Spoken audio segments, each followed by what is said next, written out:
Good idea. Hey, everybody, welcome back to the Sharon show. I'm not sure if anyone's going to know what that good idea is, but I already hit record and I'm not going to stop. So anyway, welcome back, everybody. Thank you guys so much for joining us on another lovely edition of the best darn show on the internet, according to us anyway. The We have a interwebs. What's that? The interwebs. On the interwebs.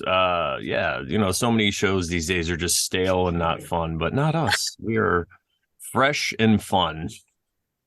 I'm just kidding, everybody. But we're fresh and fun. What are you talking about? Don't get about You're that. Fresh and fun. Fresh and fun. You're well, going I fresh and fun about the other ones being stale.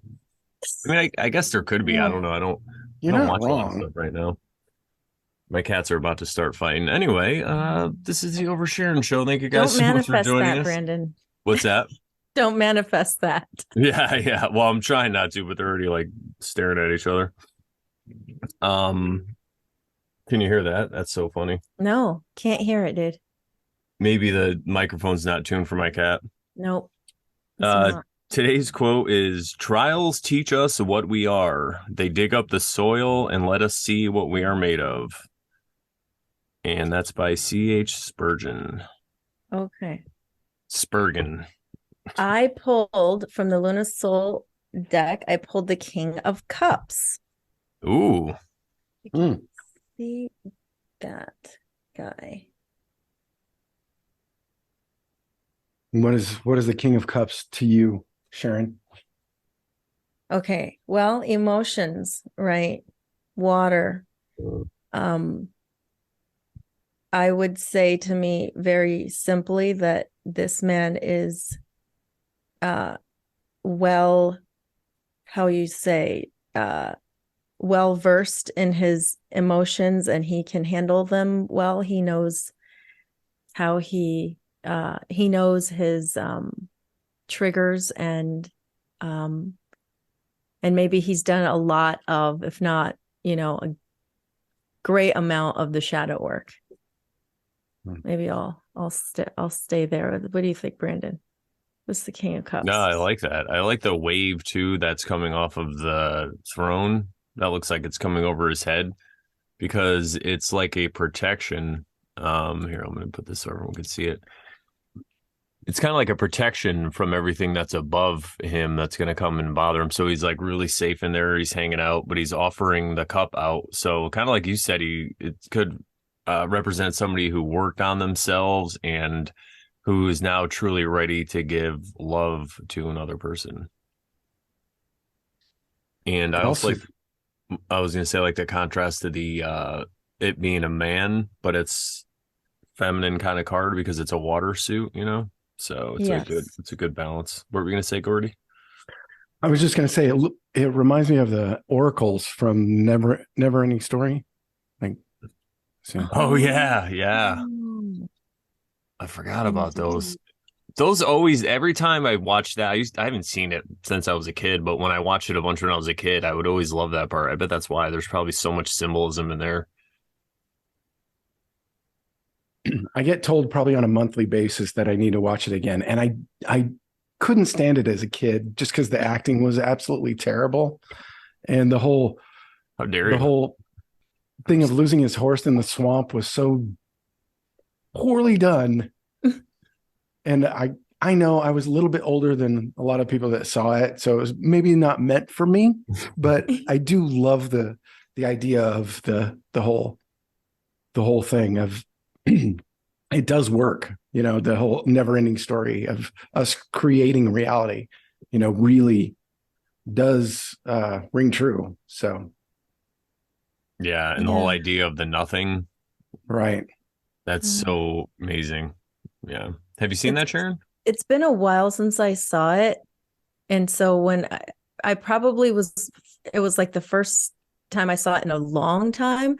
So I was probably just like focused on what the storyline was, that I wasn't like focused on what the meaning of everything was. So I don't really remember. I'm terrible at remembering movie details. It's all right. You're a woman. We expect it. No, I'm just kidding. I just watch for entertainment value. The Sharon show, just a touch of misogyny, everybody. It's just a little bit. It's hard to do anymore. to just watch for entertainment value. Yeah. Oh yeah. Because there's so much stuff in it. Like they're cramming junk into every single thing we're watching. It's like, Chance and I were doing and Gabe and I were doing those Marvelous Demystifier breakdowns, and we were digging like hard, and it became like such a slog. Like all three of us were like kind of exhausted, I think, and because it was just so much. We're watching the next ones come out and we're like, no, I can't do that. And we're like trying to watch another one. I'm like, nope, can't do that one either. These suck. So it's fun though. I'm glad. I hope we get back to doing that because it is fun. Maybe for older movies or yeah, that's what I'd like to do. Yeah. Where there was still a lot of, symbolism in there. Well, we're not really going to talk about movies too much, but I mean, you can go back and watch some of these old movies from the 80s and it'll just blow your mind, the symbolism that's in there, like it's crazy. It's very subtle. I think it's more out in the open these days, it's just right in your face, but there was still like, even like at Ghostbusters, you know what I mean? It was just like. I need to watch that again. I haven't watched it probably since I was a kid. Yeah, I haven't seen it in years either. I just seen it so much that I remember key details and the parts that I remember, like the Keymaster and all that stuff. And then, they got to choose their destruction. They couldn't keep their mind clear. So they manifested the Stay Puft Marshmallow Man, it's. Oh, interesting. If somebody asks if you were a god, you say yes. Exactly. I think I saw a clip of that recently. Are you a god? Yeah. Well, you don't answer like that. So speaking of things we watched and stuff, there is actually to get to our topic, there is a movie. If you want to watch a movie about the implant thing, there was a movie made with Aaron Eckhart and Tommy Lee Jones, and it's called Wander. Ooh. Wander. Wander, and it is on Amazon right now. And it's about a guy who is discovering his implant. So very interesting. Something to keep in mind. Yeah. As we kind of go through there. So I say after our last conversation, when I was on before, what episode was it? Episode 31. 31. And I sent you more of my backstory that I did with Rogroys, which doesn't exist anymore. It's not on deleted. YouTube now. It's gone. I'm sure, hopefully Lindsay has it archived and stuff, but I sent that to you. Yes. What was your impression of hearing more of that story? Okay, well, so when we did the show, episode 31 with you, we didn't even get into that. I didn't know anything about it. And you sent me the link. You said, oh, hey, did I ever send you this one that I did with Lindsay about my story? And I said, no, let me check it out. So the interesting thing was I had just gotten a biofield tuning session. I had gone maybe a few days prior to see a lady here locally and had an in-person session with her. And it was my first ever in-person session for biofield tuning.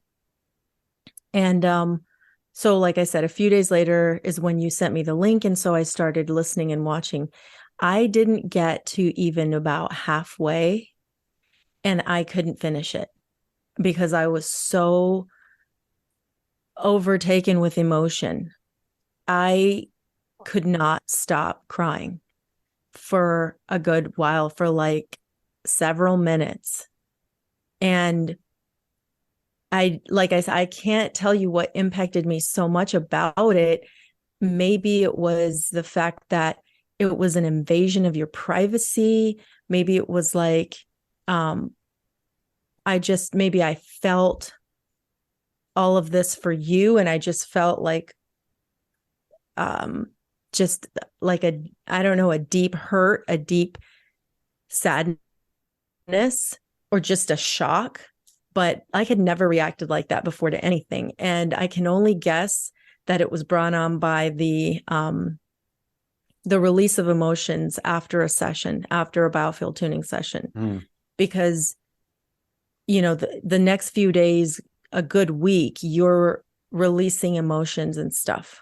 And so I just figured that's what it was, because that had never happened to me before. And it was pretty intense. Like, I didn't go back to finish it for months. It took me months to go. And then by the time I did it, you weren't even like, I had stopped right at the point where you had stopped talking about it anyway. And the next stuff you guys were talking about wasn't so much about that anymore. So it was interesting. I didn't get triggered again, but then again, I hadn't gotten another biofield tuning session like that. So, or maybe I had released all the emotion that I had to release by then. Who knows? It was just a very interesting reaction. And I did share it with you at that time, but I don't remember if I told you all the detail. I just told you it just really impacted me deeply. Yeah. When you're in that state too, you're feeling everything too. When you're in that heightened state of, when you're in that healing process, still in that mode, and your vibration is at that rate where you're still healing, all that stuff is kind of raw nerves. So yeah, I can get that, how something would trigger that kind of response. Now, I'm not sure how.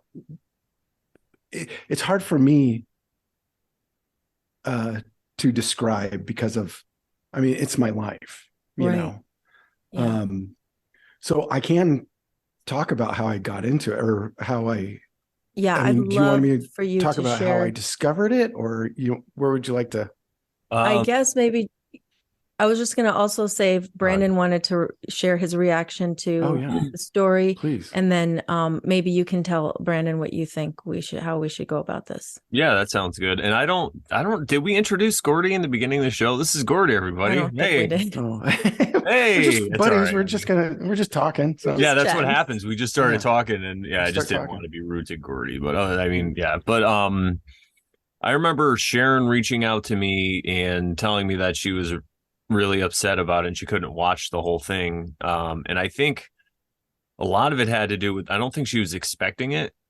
And like you said, with the whole bio-tuning thing, you probably had something that it triggered, some kind of something, or who knows, the emotions that we keep, right? And the things that happen to us in the trauma. But for me, I already kind of knew going in, because Sharon kind of gave me a quick detail about it, like a little bit, a rundown. So I watched it, and I had seen, so just so everybody knows, we're talking about implants. So, you could probably search videos and stuff. I've seen there's some fake ones out there too, I think, though. So just be careful what you look into, everybody, because there's a reason, I mean, we all know, look at what happened in 2020. There was like, people you could listen to, and then people that were just disinformation, right? But we're talking about different implants, and also people of interest, sleep paralysis, maybe kidnapping, stuff like that, or what do they call it? When people think they've been gang stalking, what do they call it with like extraterrestrial? Yeah, is there when a word they think for it? They've been abduction. Yeah, there you go. Yeah. That's the word. Yeah. I had a mental block on that word. I know, me too. And then, so Gordy shares this experience that he had through over a course of time in his life. And it was really kind of like, I don't know, it was weird how it came in. It was very like, I'm not really surprised that Sharon broke down the way she did, because it was very real and very raw. And it's something that, I mean, I think there was a movie that I watched back in the day about abductions, and they were supposed to have like taken actual footage from real events or whatever, and then they mixed it in with this movie, and it was like really creepy. And I always thought about how scary that would be if you have no control, and all that stuff. And I remember you were talking about your job and what you were doing at the time, and I was thinking to myself that it probably had something to do with that. Like, obviously now, well, once you tell your story, but I really think that a lot of times when we get ourselves involved in different jobs or businesses or whatever, especially when they're connected to the government, we don't really know what's going on. Like I was in the Marine Corps, for example, and I signed all this stuff to join. So I have no idea what I was like. You know, when you go to work for one of these government contractors or agencies, you know, and you go to sign, you have no idea what those words mean to them, you know? So, yeah, I was, kind of in awe and just trying to take it all in when I was watching it and just, you know, imagine how that could actually happen or what it could be, because I'm a very analytical mind, and I'm very, what's the word? Like I could be very skeptical, although I don't show it, because I like to weigh in a lot and like listen to everyone's point of view inside of the story. And it just seemed very authentic to me. And it was like, I don't know, it just kind of blew my mind that something can happen, because I feel like I might have put that on the back burner, stuff like that happening, especially after 2020 and all this other crazy stuff, Right. you know? Right. But I think that Gordy, maybe give a quick story about what you were doing at the time, like your employment, and then once you started noticing weird stuff, maybe you could start talking about that and we can get into it from there. Yeah. Okay.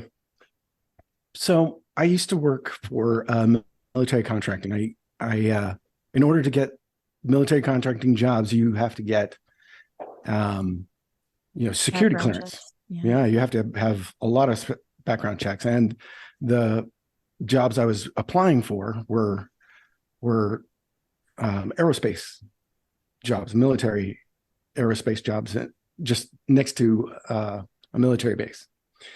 And so they test you.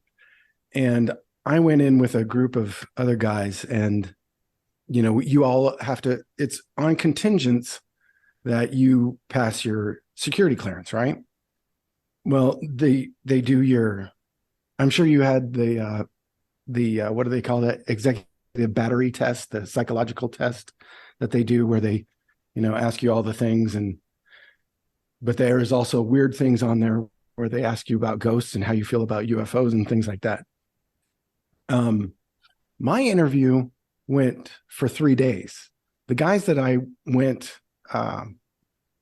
was hired with, they only got the first part, and then they went back to work. I had 3 days of it, of lie detectors and counselors also. And all of a sudden my security clearance came back lickety split. I thought, wow, cool.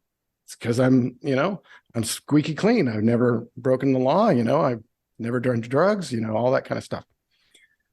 And that's what I figured. And everybody else was mad because it took them months to get theirs. And I'm like, I guess I'm lucky, right? So with that comes a big pay raise and that kind of stuff, right? So I'm like, cool, I'm in. So let's see. I'm trying to shorten down a very complicated story. Well, I like the part that you told about, and especially if it got taken, if where you told this story, the whole channel got taken down from YouTube, we should probably put in these key elements. And I like when you were talking about what you were doing in the incident that happened. Are you talking about yeah, like what you were doing for work, and then the incident that you kind of seen happen when he was at Oh, home? okay. No, when he was at work. No. I think there was something. Okay. I know what you're talking about. Okay.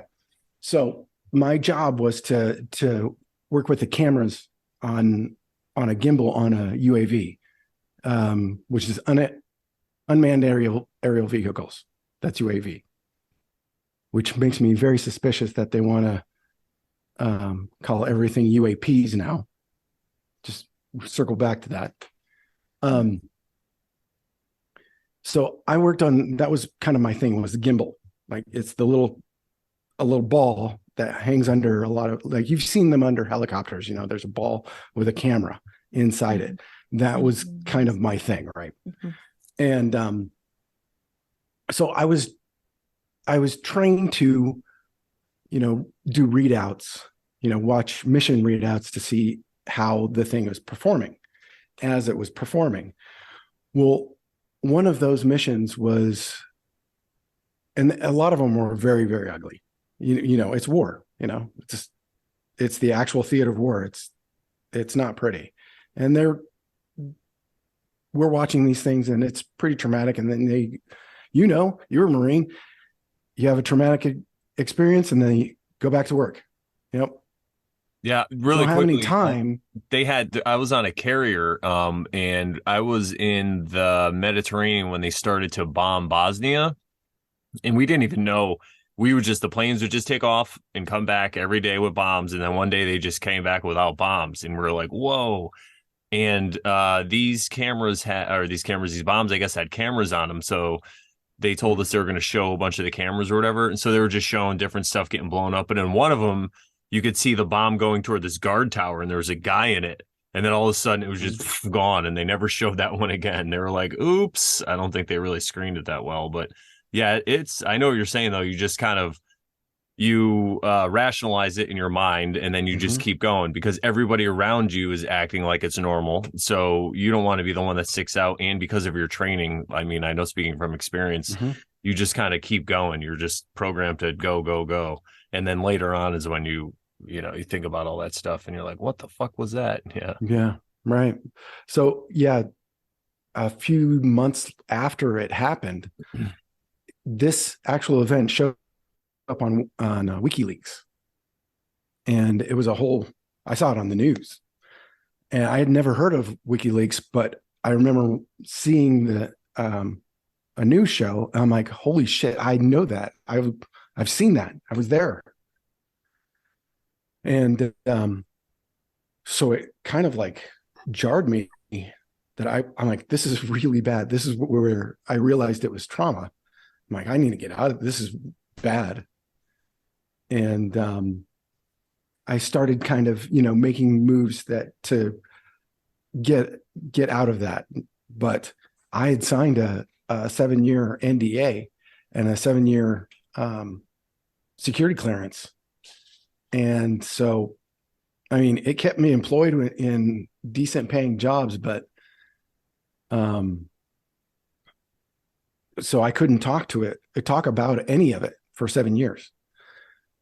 And then, so years later, and this is after like 3 or 4 other military contracting jobs later, I'm working in a school district and I'm pretty chill. I've kind of leveled off after a very, well, okay, we'll get there. So I'm watching a Vice documentary many years later on. And there's a guy, and the story they're talking about is this special they did on targeted individuals. And this guy they were trying to, really push the UFO thing in this Vice documentary, because they're really making these people sound like they're crazy, right? But then this guy says a couple things as they're talking to this guy, and he's looking like a nutter, and he has an implant, right? And he sticks a magnet to the back of his neck, and they're talking to him, and he mentions a couple of things that, like, really, I'm like, oh, I know those things, and he named the specific companies, and I'm like, oh, I know those people. And so I have, I work with computers. I have magnets for the laptops, right? The neodymium magnets, and which right here, these are them. Like, I can show you. It's just a regular magnet, right? Mm-hmm. So I do this.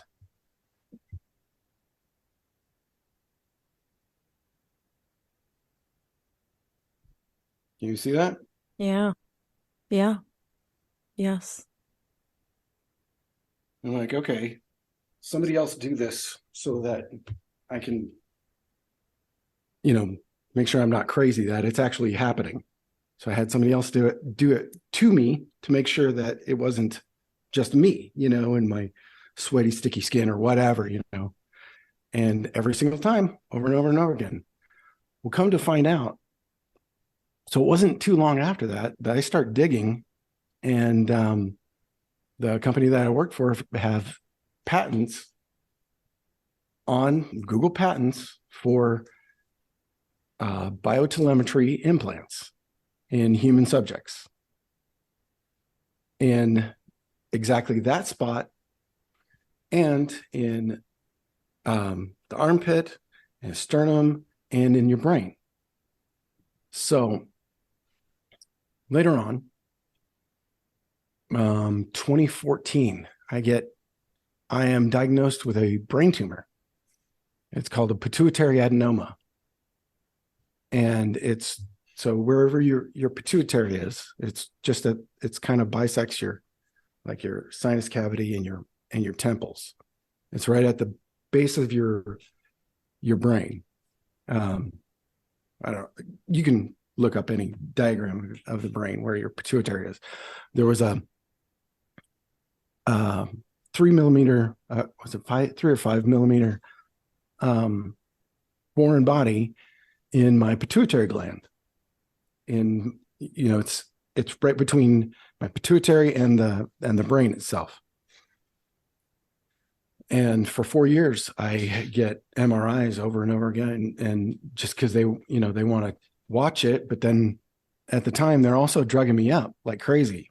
I had a team of like 4 or 5 doctors, and I finally got to the point where I got suicidal, and I had a complete nervous breakdown. I mean, I'm realizing what is happening to me. I'm already suspicious that I've been tampered with.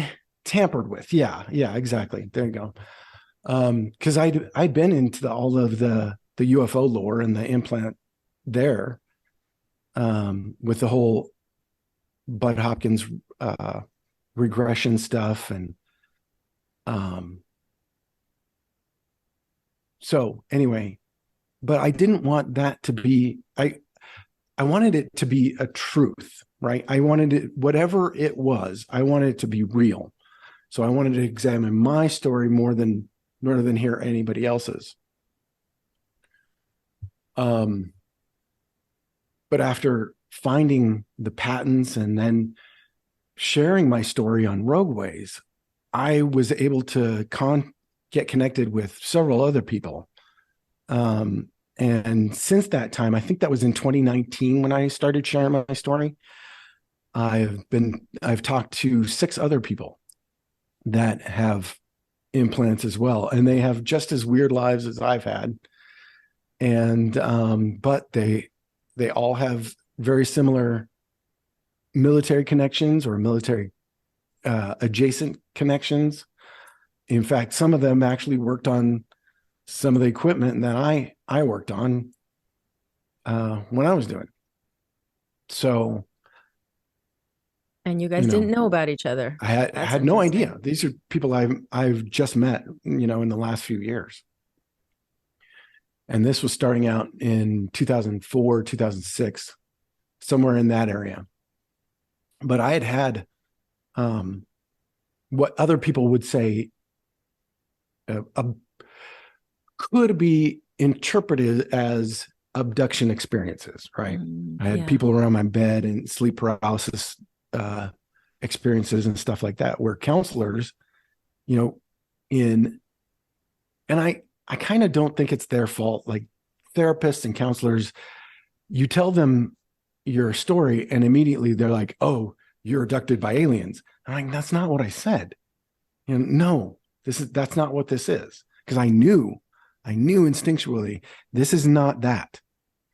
And I will tell you why. There was my dogs are doing weird stuff. So the reason why I felt this way is because in one of my experiences, I'm having sleep paralysis in my bed at night, and I'm fighting it. And there are 3 figures at the end of my bed, and it's dark, so all I see is like another dark figure. And they look, in my head, I called them babushkas, like because it looked like a hunched over woman with a thing on, you know, but that also looks like a guy with a backpack and a hoodie.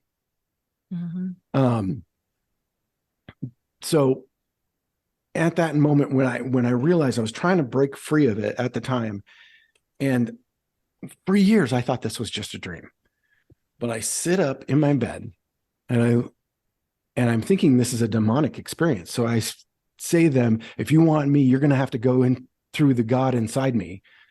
And the guy stops, the middle one stops and looks at me and scoffs like, psh, like this. And then they take off, then they walk out. And as soon as he did that, I'm like, holy shit, that's a dude. That's a fucking dude. Holy shit. Wow. And that ain't no alien. no, right. So anyway. Or demon for that matter. Right. Yeah. I mean, they would scoff at a god, you know, but not like that. Yeah. It would, yeah, it was a very, very human reaction. Yeah. So. And may I ask, your wife was probably next to you as well, yeah, right? Yeah. Yeah. She has, in fact, there were times where she would wake up and see a shadowy, a shadow person, dark person, entity, whatever, a thing in the room. And one time she says to me, there was a shadow person here, and it wasn't for me, it was for you. And I'm like, okay, make of that what you will. So do you think that they somehow would drug you so that you would enter into this mode of sleep paralysis, like you and your wife? Well, who knows? Once the implant would have been in, it could have been just a key command, really. Controlling. Yeah. Right. Okay. And at what point would that have gone in? At like one of the first times you were, quote, abducted? Yeah, I mean, maybe I was, it was probably, I think it may have even been in there before I had come home. It may have happened at work. I don't know. They would have had the facility to do it. Oh, shoot. Do you have moments where you blacked out or where you didn't remember something happening and then? No, you know what? It was more of just a subconscious suspicion, like something you knew like you just knew in your gut, right? That this is a thing and it's weird. And I don't understand it, but it's there. I don't know what it is, but it's there. And so over the last, I don't know, 10 years, I've been trying to figure out what it is. Over the last 4, so this will bring us up to today. When I got out of rehab and I got off of everything, because that's really, I mean, the doctors are willing participants to give somebody as many drugs that will put them out and not question them, not allow you to question your situation and make you numb and make you pacified so that you don't question your reality. They're more than willing because they're getting kickbacks like crazy.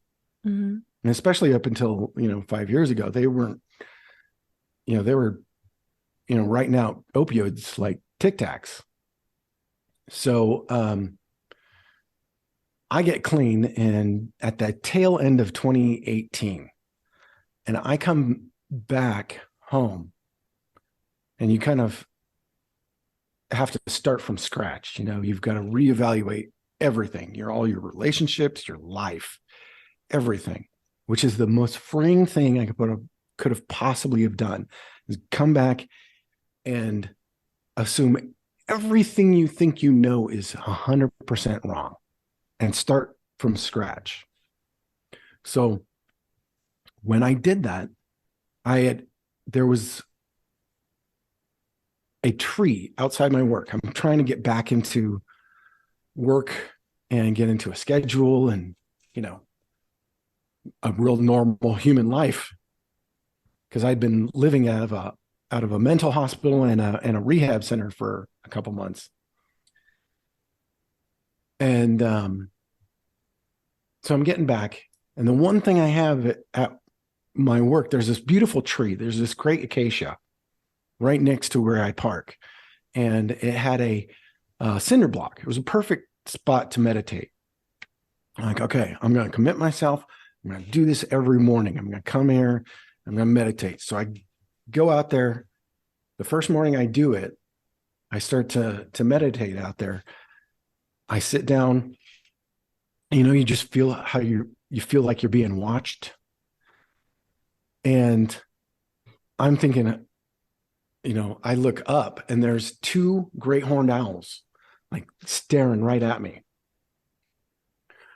And I mean, when you look at, because they will lock eyes with you. Wow. Owls don't, their eyes don't oculate. They don't roll. Like they're a fixed thing. That's why they move their head, is to kind of 3D map their environment. But they don't look around, but they will look at you, and it feels like they're looking through you. And so I'm looking at this thing who's clearly examining my soul with knives for feet. I'm like, okay, if I can chill with this happening, because I'd read quotes of Dalai Lama talking about how, if you can meditate on a freeway, and I'll imagine the things you could come up with. Anyway, I'm thinking, okay, this is it. This is my trial. I'm going to do this while they're staring at me. I'm going to get my chill. And as soon as I figured out the chill, they were chill. And we were like locked. Like the owls and me were like, homies, And so I've had this relationship with this family of owls over the last few years. That's what got me clean. But it also gave me the courage to go back and find all the paperwork that led me to know that that's what actually happened, that I had signed that stack of paperwork that was probably this big, maybe that big. And they're like, oh yeah, you'll get a copy. You'll be fine. And they just dismiss you and you go back to work. And then you get traumatized again, and then you go back to work. And then you go traumatized again, and you go back to work. I'm like, and as I'm remembering these experiences that I actually remembered, and I'm re-examining my life up to that point, I'm like, holy shit, it all made sense. Like, I signed that contract, I gave them consent, they did whatever the fuck they wanted. And this should be a lesson to everyone out there. You give consent, they can do whatever the fuck they want with you. With your you will not have a bodily autonomy after that. It will be a long, hard road to get that back. So I get clean. And I have this relationship with these owls. And I start talking. And people start sending me stuff on this guy, Mike Cleland, who has written these books on owls and UFOs. He's written 4 of them. People start sending me this stuff. I'm like, no way. There's no way in the world I am touching this. Like, it is not UFOs. I am, these people those are crazy people, that, and then as I'm thinking about it, I'm like, oh, people think I'm crazy people. All right. Okay. So can't discount some of these experiences. It just is what it is, right? It just, I would disagree with the conclusion of what, ET, alien, all that whole abduction and that kind of stuff, because there are those UFO researchers out there that are like, oh, you have thing with owls. You saw a giant owl. You're being abducted by aliens. I'm like, it's not what's happening. And there were some of those people too that were like, oh, well, you're clearly being abducted. I'm like, no, it's not. It's a lot more than that. And so for 4 years, I ditched his stuff up until about 6 months ago, maybe 4 months ago. My wife and I, and she has the connection with owls too. We're walking around the neighborhood because they will come to our chimney and hoot down the chimney and like ring the house like a big just Wow. and which is really neat. Yeah. But so I got my wife to start walking with me out there with the owls because they will follow me around as I'll make this kind of 3 mile loop around my neighborhood back to the house. And I take her with me. I'm like, you need to talk to them. They'll respond to you. And she goes, and she tells them, you guys lead us. Tell us where you want to go. And they kind of lead us around by this fire station and around the house or around a store and stuff. And as we follow them around and we come around the store, there's a dirt lot and like a dirt road between the corner store and our neighborhood of the housing development. And there weren't really cars in that dirt lot. Semis parked there sometimes, but not really. It's not really a parking lot, and cars aren't really allowed there. And I did not see a car there. As we're walking through the lot, a car comes barreling out from behind us, almost runs us over. And we're like, had to dodge out of the way. And this thing goes speeding past us. And I grabbed my phone. I'm like, this asshole, I'm about to take a picture of his license plate. As we both are watching this car take off, we both kind of look up down this road, which grabs our attention down this road, up just above the horizon. There's 4 UFOs, four lights, 4 triangles. One is booking north, one's going west, one's going south, and the other one is coming straight towards us. And it's an equilateral triangle with lights on the ends and a ball in the center. And it books up right above us and stops, completely silent. And I'm like, okay, owls and UFOs, maybe there's something to this. Okay, maybe I should read his book. So finally, our friend Juan from the One-on-One podcast, Juan Ayala, texts me. He's like, hey, man, you want to talk to Mike Clone? I'm like, yep, I'm ready. Let's do it. So just yesterday, I was able to have a conversation with Mike Clone about this. I mean, because I was ready.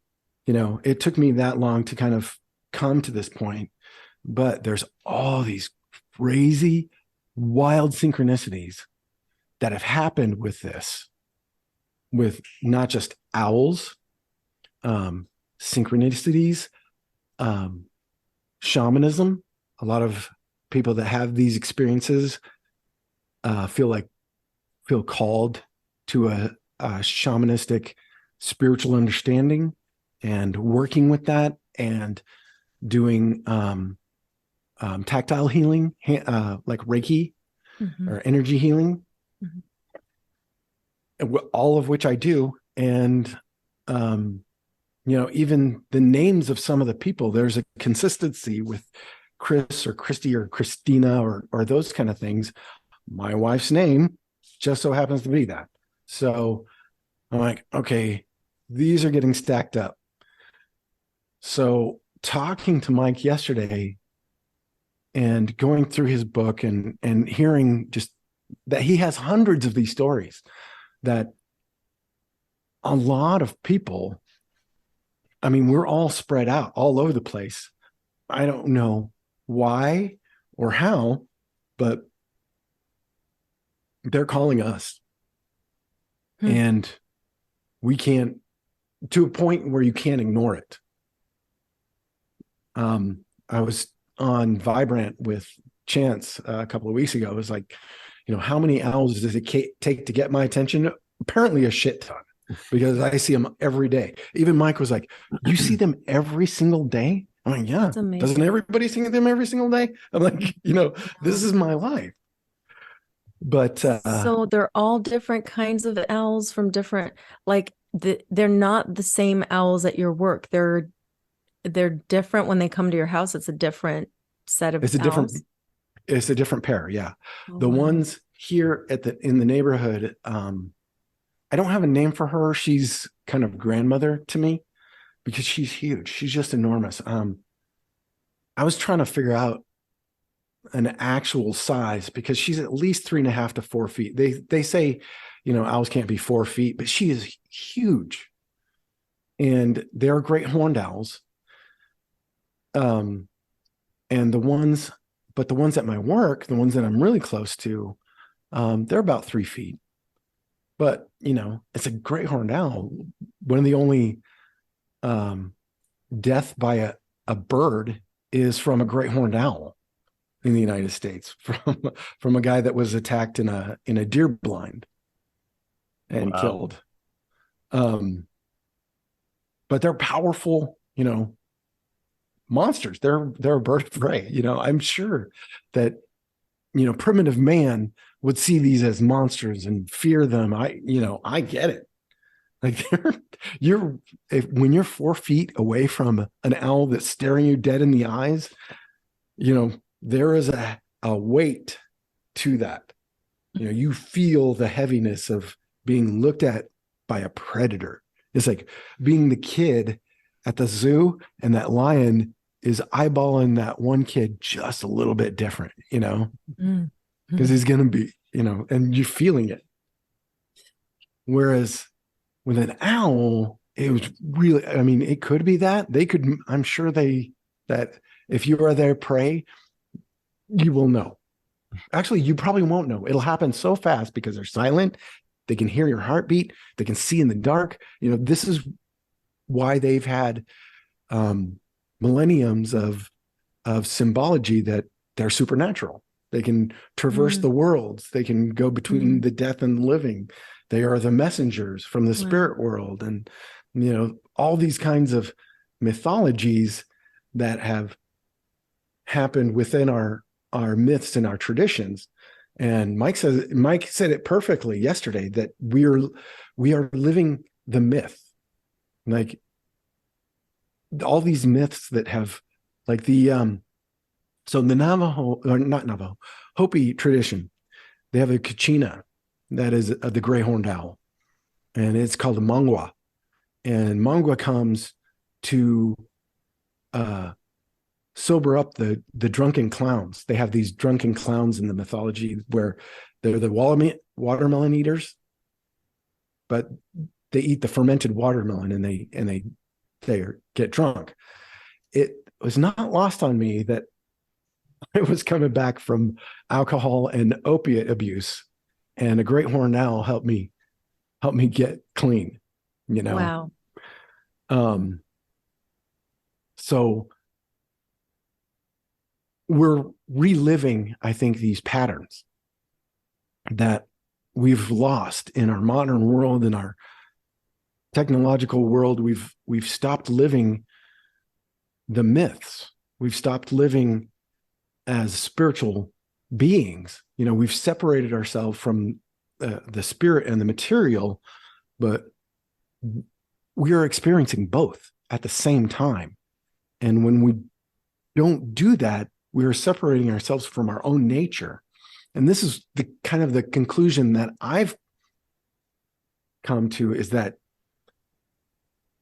we have to have a balance of both. And, we say that, like, you hear this in like wisdom teaching, balance in all things, those kind of things, the 7 laws of hermetics, there's the polarities and the genders and the whole bit.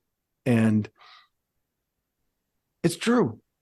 We have to be the middle path. We have to figure out how to live in between these two worlds, and have to live in between these two polarities. When we're centered, when we can be in ourselves in the moment, then at that point, then we can live an intentional life that we're supposed to, or whatever. You're not even going to see what our potentials are until, because we don't know. Other people see our potentials more than we can, right? When we sit within ourselves objectively, honestly, then the whole world opens up. But I didn't get that until, I had to be smacked over the head with this over and over and over again for many, many years until, okay, fine. I'll do the work, and that's what it takes, is you got to do the work.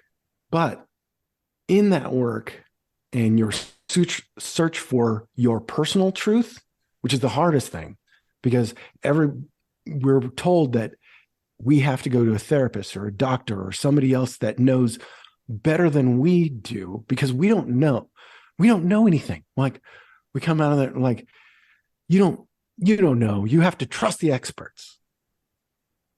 There is no expert. You are the expert in you. Nobody's going to know you unless you know you. And the only way you're going to do that is to start from scratch. And so that's my encouragement for other people. But that is also where I am at this point. I think that's a very quick version. I can fill in any question you have after that. Does that help? Yeah. And I do have some questions. I don't know if Brandon had any thoughts. Go ahead, Sharon. Okay. So you had said to bring you back to the UAP, because you said they were unmanned vehicles, but then they started calling them UAP. What is the P for? Okay. So there's been this whole wash in the media where they're rebranding UFOs as UAPs. Drones are called UAVs.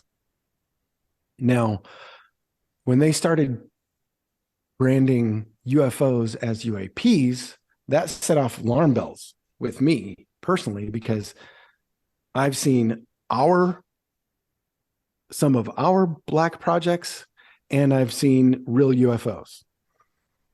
And them trying to paint everything as a UAP is telling me that they're trying to muddy the waters between what they don't know, what's the outside them, the thing they don't understand, and us. Because humans are easily confused by terminology and shit. Mm-hmm. Like, you change one letter, that's, you have to retrain yourself. They're like, oh, it's chemtrails. It's not contrails. When you're clearly looking at it. Oh, did they have that when you were a kid? No, that didn't happen when I was a kid with all the airplanes, but you can't tell a normie that, because they were born in 85 or whatever, because they started spraying in the 90s before these kids really remember what the skies didn't look like. The world is a very different place. Yeah. But anyway, yeah, I think it's controlled ops bullshit. Okay. And what does the P stand for? Oh, unidentified aerial phenomena.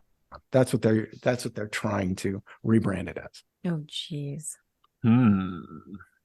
Aerial phenomenon, huh? Mm-hmm. That's great that they took out the flying. That means that it could be a hologram now, and that's technically an unidentified aerial phenomenon. Yeah. So also, we could go on that too, the hologram thing. Speaking of the spraying the skies.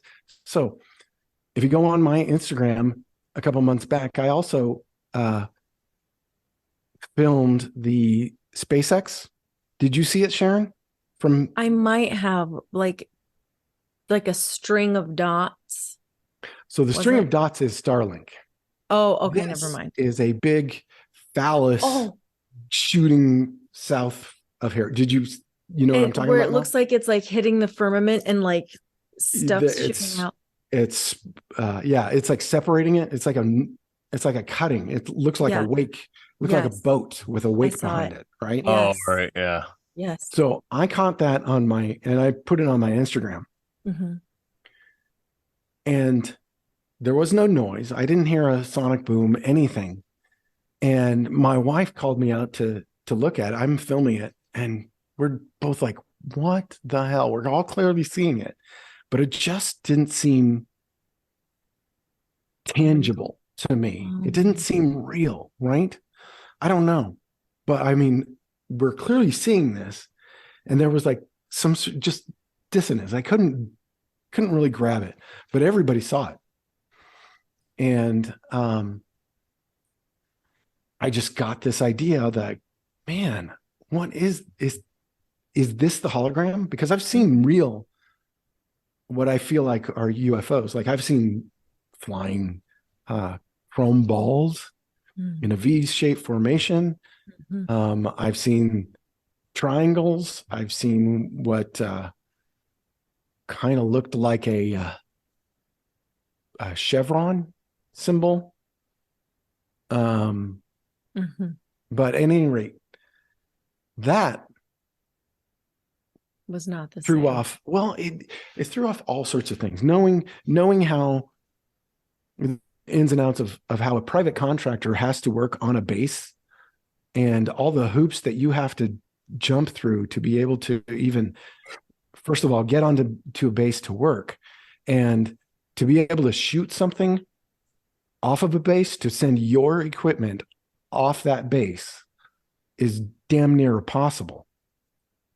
But they let SpaceX do it for just some reason, because that thing supposedly came from Vandenberg, and Vandenberg Air Force Base is where Space Force is from. That's where it's supposed to be based. I don't know.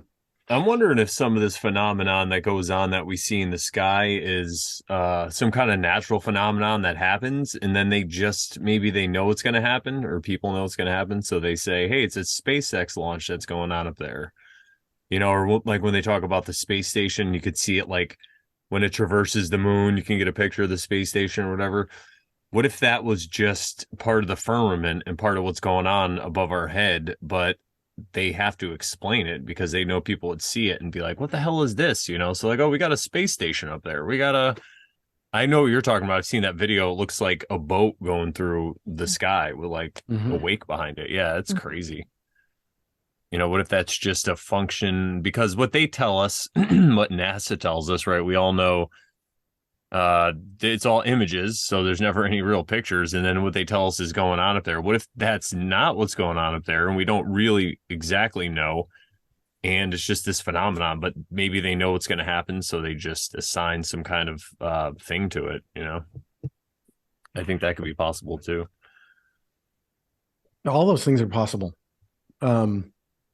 I can tell you what I think. I mean, the whole space is fake thing is also, I believe, a psyop. I also believe that flat Earth is a psyop. But then again, so is what NASA and all the space guys tell you is also a psyop, which tells me there's something else. There's something else that we're not seeing, that we're not being shown. But as I've come to understand it, when in meditations, and I've tried to do some remote viewing on that kind of stuff, and the thing I get is that life is ubiquitous in the universe. It's everywhere. And that what we call space is essentially just another ocean. That there's life up there. It's just out there. And we call it up because that's our perception. It's not. I mean, there is no up or down if you're in space or water, right? When you're in water, and this is why they tell us they train in water, because it is a form of water. This is what I think personally. I have no proof of this. This is just my impressions. Because I remember when I was in college, I would leave the NASA channel on because I was doing homework, because they would leave the space shuttle cameras on, right? And you could just watch just space. And every once in a while you'd see this like jellyfish looking thing like come into the frame and just kind of go out. I'm like, holy shit, there's like fucking jellyfish up there. And nobody's paying attention because it's like late night cable, nobody's watching that stuff except That's for hilarious. a couple of college kids doing their homework, right? And anyway, I saw that a couple times until they stopped showing, live cameras. I think they figured that out pretty quick. But this is just my experience. I try to just only speak to from what I understand from my experience, not from anybody Absolutely. else's. Right. Because I can't discount that people are being abducted by space people or space scientists. I can't refute that other than that's not my experience. But I do feel like I've encountered what people have called mantis beings or things like that, but it's not You like have that. or you haven't? I have. Not in a tangible, in a material sense, though. Okay. This is part of like on my journey of trying to figure this stuff out to try and like get to a place where I can even comprehend that somebody else put a thing into my body to track me, right? And from everything you look at, you look at implants, it's said right with alien abduction, like implants, alien abduction, implants, alien abduction. Then it's implants, owls, alien abduction. Like, fuck, can't fucking win with this stuff, right? So I'm like, okay, mantis people, if you want to show me, I'm going to ask these entities to come visit me and let's talk. So in a meditation, I sit down, I put this intention out there, and I'm like, okay, freaky mantis people, let's sit down and talk. And so in this meditation, they take me to a bar. And as a kid, my parents owned a bar, so I spent a lot of time in. So probably they're like, this is something comfortable. This is what I'm thinking. But we're going to this bar. It's one of those like sunken bars with like an oval bar where the barkeep stands in the center and serves out, one of those kind. And I go into this bar, and you always have to like walk down into those, which are always kind of creepy too. I walked down into it, but it was welcoming, guy welcomed me down, have a seat. And I start talking to these people and I'm looking at them. They look like humans. I'm like, I say to the guy and the barkeep, I'm like, this is not what you look like, right? And he's like, no, are you okay with this? And I'm like, yep. And they show themselves as mantis people with like, wearing clothes and stuff.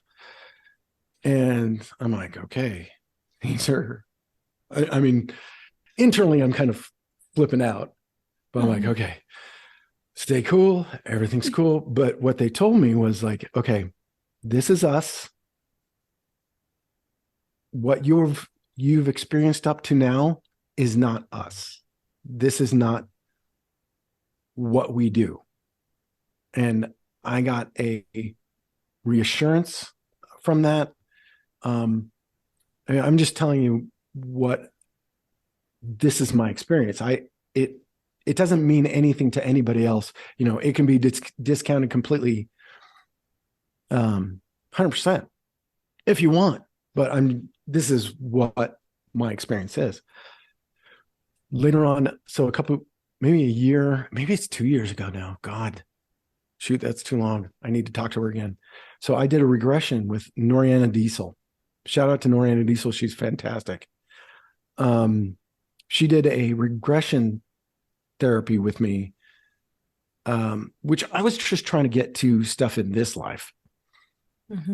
But I went to, it's this specific kind of behavioral therapy that was developed by Dolores Cannon. And the idea is that you don't relive your trauma, but you learn the lessons from that to take away to help heal yourself from that trauma, right? Yeah. In that, I got confirmation of what had happened to me without having to go through the whole thing of it. Yeah. But I got two different lifetimes, these stories from two different, very traumatic lifetimes. Those lessons I clearly did not learn before, and am repeating them now. It was that kind of thing. And it was like it's one more light.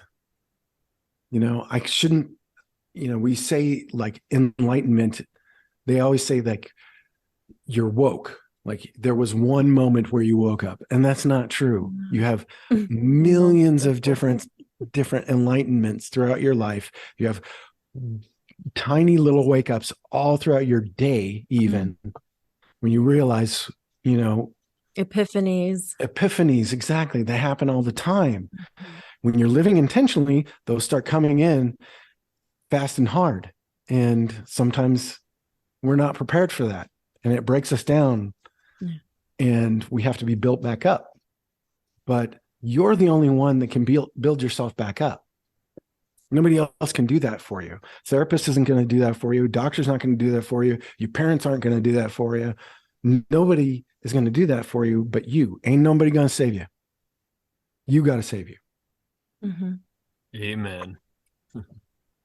I have a question about the mantis beings. Is that what you call them? Yeah. I don't know what else just mantids. Yeah. Did I get the right impression that they said that they didn't do this type of thing? In other words, they are not the ones who implanted the stuff in you? Okay. Yeah. I figured that was the impression I got. Okay. And they were cool. They were just like kind of benevolent, kind of cool, like not. They were very gentle.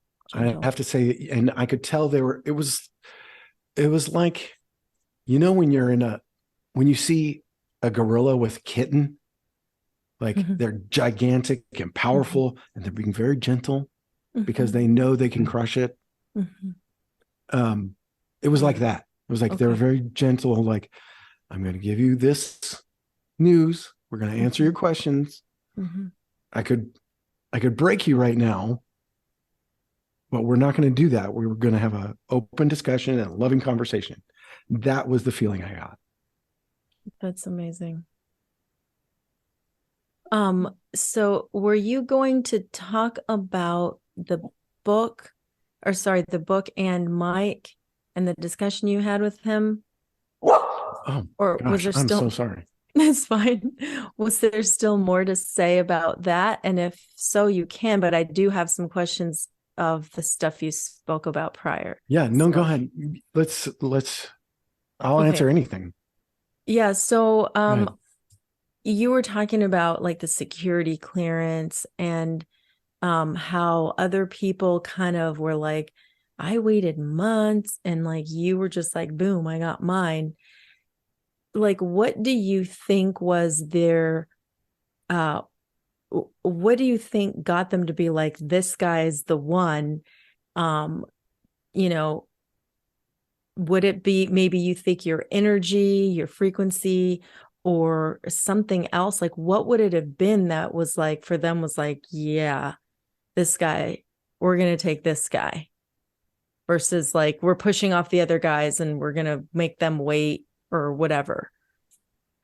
I think it was a couple of things.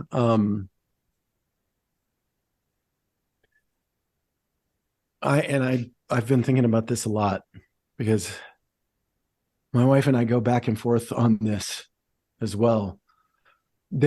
there are questions in there about childhood traumas, and they have not leading questions, but open questions that will show childhood trauma, whether you know it or not. There are signs, and a good therapist can find these things with just from conversation.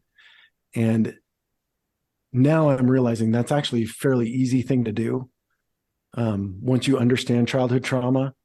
And childhood sexual trauma is one of the things that they look for. And they learn this from MK Ultra, is that they're the easiest for them to break because they're already broken. Because what the person does to deal with that is disassociate. Yes. So if you already have a history of disassociating yourself, your consciousness, and questioning yourself, you don't believe what you're actually experiencing is real.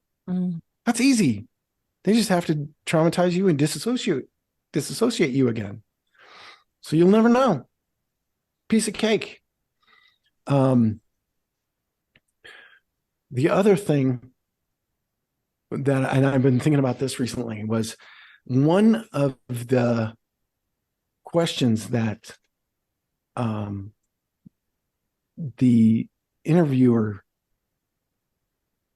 focused on was this event that I told her about when my daughter, she was a baby, and I was making macaroni and cheese. I had boiling water, and I was holding her in one hand and had the boiling water in the other hand, and she just dove out and stuck her hand right in boiling water and pulled it out. And I am freaked, right? Because I pull her hand out and it's already blistering. It's bright red and blistering. And I mean, what do? I have no idea. I didn't even think. I just grabbed her hand and I prayed over it. And my wife, if my wife wasn't there, I wouldn't believe it happened. But I put my hand on it, I prayed, and I could feel the energy going through her and me. And I pull my hand out. She falls asleep. She immediately, like, boom, knocks out. And I pull my hand off, and it's perfectly fine. Wow. And I had seen it was bright red. It was blistering. My wife had seen it blistering. And wow. I'm like, and I look at it, and it's perfectly fine. It's gone. That's amazing. And we're like, what the hell? Like, both of us were kind of freaked out. They were asking about spontaneous healing in the interviews. Have you ever experienced something like that? I'm like, huh, that's weird. Yeah. And so I tell that story. They're like, and I was thinking about this. I'm like, oh, that was it. And here's another thing that'll lead me to my conversation yesterday with Mike.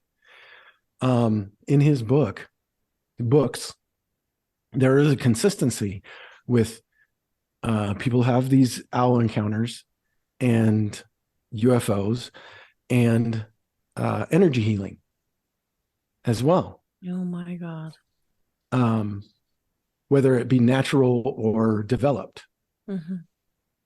Either of those things are the case, apparently.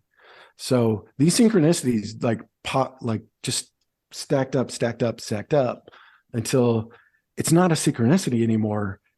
It's magic. Does that? That's the only thing that I feel like can encompass it, because it's such a big. It's an all-encompassing thing, and it's difficult to describe without all of the events. Yeah. So do you think that when you finally got that clearance, that it's sometime between then and whenever you were, implanted at some point, or was this something that happened prior to that? That's a good question. I don't know. And I don't is it just one or is it, and you have one on in your head and in your neck? Yes. Is that? Mm-hmm. I believe it. The one, where my pituitary adenoma is, it never grew or shrunk in 4 years. I have that on record on my MRI, in my medical record, which tells me it wasn't a tumor. Hmm. It wasn't an organic tumor. Yeah. It's a foreign body. Wow. And it just so happens to be exactly where those patents say They're located. They're located. The one in the brain is the data collector. It sends it to the one in the neck, and the one in the neck sends out the signal to be collected. Do people ever try to have them Removed? Yeah. Yeah. Well, have you ever seen do you know of the documentary Patient 17? Mm-mm. Okay. That is a documentary on implants. It's made by Jeremy Corbell, and it's very UFO heavy. He's a UFO researcher, so that's the view they see it through. But you know, they had an independent guy try to analyze one of these that was taken out of a guy's leg, and I don't know if that's alien or not, or whatever alien is. And this is another thing that I feel is really severely lacking. It's a language thing that I get, that we don't have good words for the other entities, whatever. We don't have good words other than ET, an alien. But I feel like that's by design, that they put ET, extraterrestrial, the out there, alien, not us. They put it into our psyche that it's something else. It's something we don't understand. So because it's something we don't understand, we have to fear it. And I don't believe that's the case. I don't believe it's spacemen. I don't believe it's other. I think it's all our experience. We are part of it, and it's part of us. Does that help? I don't know if that helps and it's at all. all in this realm. Yeah. It'd be. We're all part of it. Yeah. Yeah. It's all part of the natural world. Yeah. And that's the nature. I think that this is the nature of human beings, that we are supposed to live in this natural law idea. Yeah, and not fear it. Not fear it, embrace it. Because once you're living your natural law, you are nature. And I can't think of anything more powerful than that. Like, I feel like this is how humanity finds its own worth again, because we've all been trained since day one to hate ourselves. You know, either you're too fat or you're too skinny or whatever, however it started when you were a little kid, or you weren't good enough or whatever. If we just live the way we used to understand animals, to understand nature, that we could talk to trees and we can talk to our animals. This is how we used to be. And I feel like that's the way humans can come to love ourselves again. I have I don't know how to word this question. But you know, what they, implanted in you and whatnot, it's like, what was their point? Like, were they just trying to study people? Could they still be doing it? I don't know. But like, did it end because you ended the contract, or the NDA was done, or whatever? Or like, you mentioned like having this maybe you mentioned having this autonomy now. Do you feel you have that autonomy now? No. Yes and no. Okay. I feel like we're all always being monitored, but we can always take it back. We have the power to take back your own power. Yeah. And I spend a lot of time, getting good at that meditation so that I can put that intention back through whatever signal they're getting. Okay. In fact, that's the reason why I started talking and going out and just being available, is so that they can see what I'm doing, where I am. I'm not hiding anymore. There's no hiding. I'm showing you exactly what I'm doing. I'm talking to you right now, you who is listening to this, and you know who you are because I see you at the store following me. You can't get me anymore.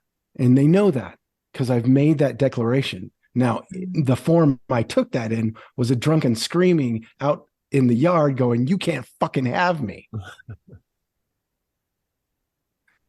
But that act, You were not consenting. was putting into action that I do not consent anymore. That's right. This is me. This is mine. Mm-hmm. I control this. Nobody else. Mm-hmm.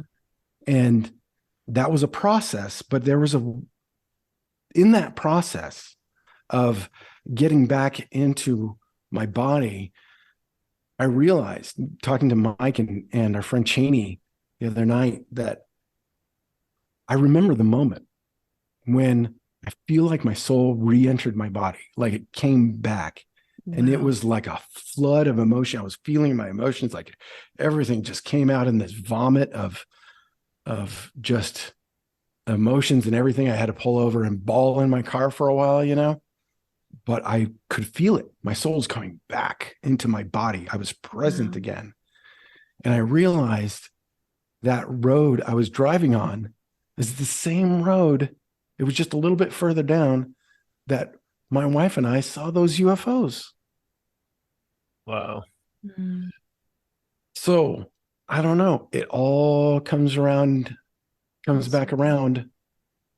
But there's something much more powerful than military industrial complex. There's something much more powerful than the government. There's much more powerful than conspiracies. There's something much more powerful that includes you, not excludes you. It includes us. And it's trying to get us to pay attention to our own spirit, because that's where our power to take all this shit back is. That's really amazing to hear. Like, I had no idea. Wow. Yeah, I agree 100%. I really feel like it's a consent-based realm. You have to agree to these things. And I'll say, if there is anybody, like you said, watching that, make sure you hit thumbs up, guys. Or even if you're a Fed or whatever, you could still hit the like button. You don't have an excuse. But the one thing I wanted to ask you, though, is when you were looking into the patents and stuff, what else did you find? Did they say specifically what these implants are for, or what was the story behind it? Or was it just for implants? It's the technical jargon is just for the technical stuff, what it does. It sends signal. It is a thing. It reads, this is data. It sends data. It doesn't, the patents don't say what the data is or what they're looking for. It doesn't say what the study, because I think there's probably many studies of, like, they use these for many different kinds of data points. Who knows what, and like in different places, because some, like you said, some guy had one in his leg, and like you said, you have them in two different places. I have a friend who has one in her rib over here.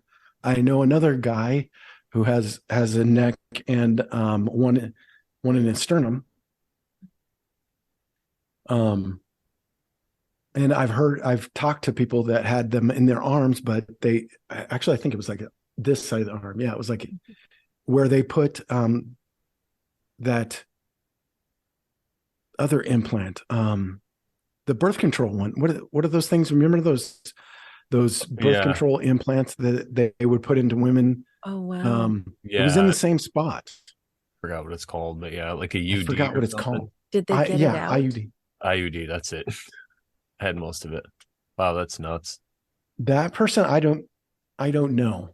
Some of the people I've talked to haven't done so well mentally, or they're still struggling with some substance abuse stuff. And I get it, man. I get it.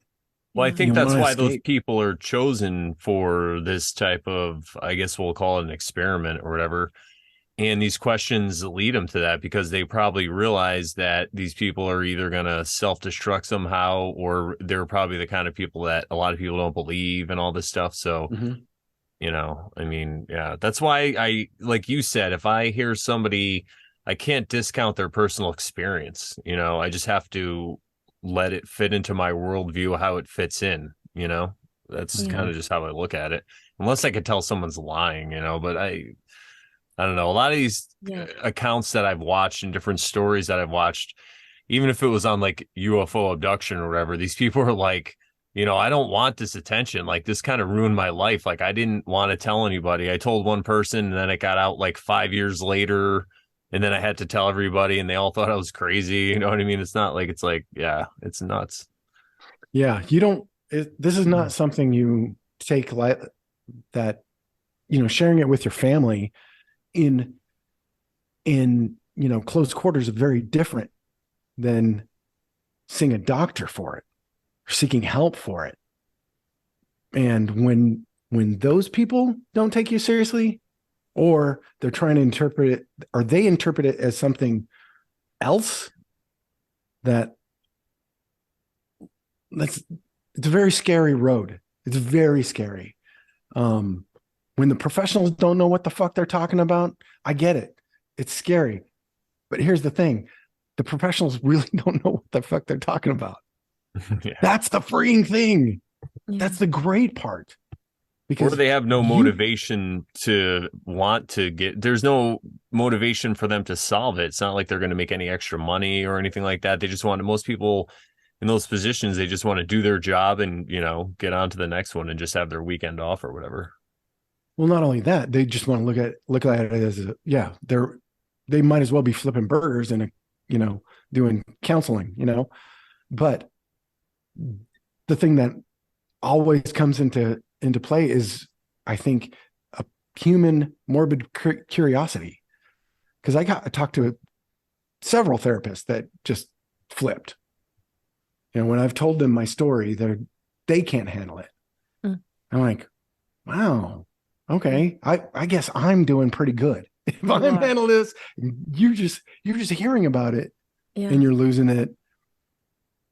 I'm like, okay, well, I did. Maybe I'm not so, you know, maybe I can handle this, which was another encouragement where it got me over another hurdle, you know, realizing, you know, it was scary at the time, but reevaluating that experience objectively is empowering. Yes. Absolutely. So have you ever gotten biofield tuning? Just curiosity. No, not specifically. I have done that. I do, I guess, my own kind of version of that, where I ground and meditate, and I just try and get as much surface area with the ground. So I've only done it a couple times. Get as much surface area on the dirt as you can of your skin, you know, your body, and meditate in that, and just kind of feel the resonance of the earth. like the metronome on the pot. When you Mm. set up several metronomes, they will all sync up. When we are grounding ourselves, regularly, your body will sync back up to those natural rhythms that Yeah. the earth, where we come from, our body, our material wealth. This is your material wealth. Money is not material wealth. Money is the fiat that doesn't exist. This right here is your material wealth. Yeah.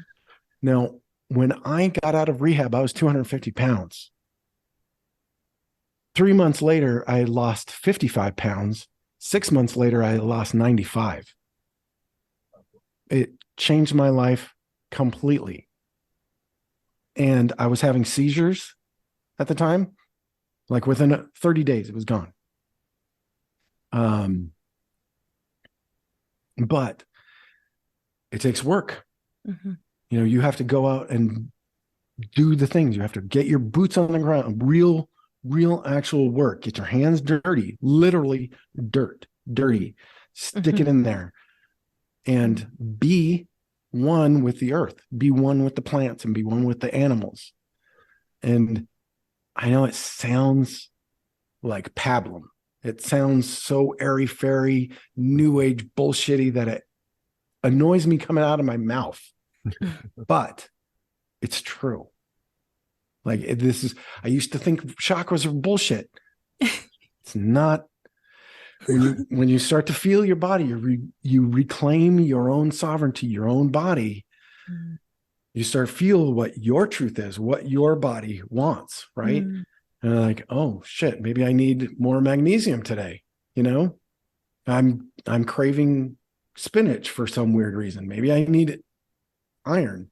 Maybe when you live intentionally in the moment, every moment, as much as you can, because there are things that are, I do it all the time. I still have to fight from disassociating because that's my normal thing. When things get hard, I can pop out, I can zone out like nobody's business and just not be here. But living intentionally and getting, developing your intuition and things like that, and really being in and living law of one, I guess, is kind of it. That's another thing that sounds super cheesy, but it's also true. You live it as it's a reality. Present moment. Right. Yeah. You live now, in the now with a G, like gnosis. GNOW. Right. Living in the now. You're living it, because you don't know anything's real unless you lived it. Like everything else is somebody else's opinion or something somebody else wants you to believe. Yeah. Because you believed it. Experienced it. Right. Yeah. Yeah, we've talked about that before on the show. You were talking to the author of that book, Owls and UFOs, yesterday, you said. Was that a discussion just you and him, or did you said you had a friend join?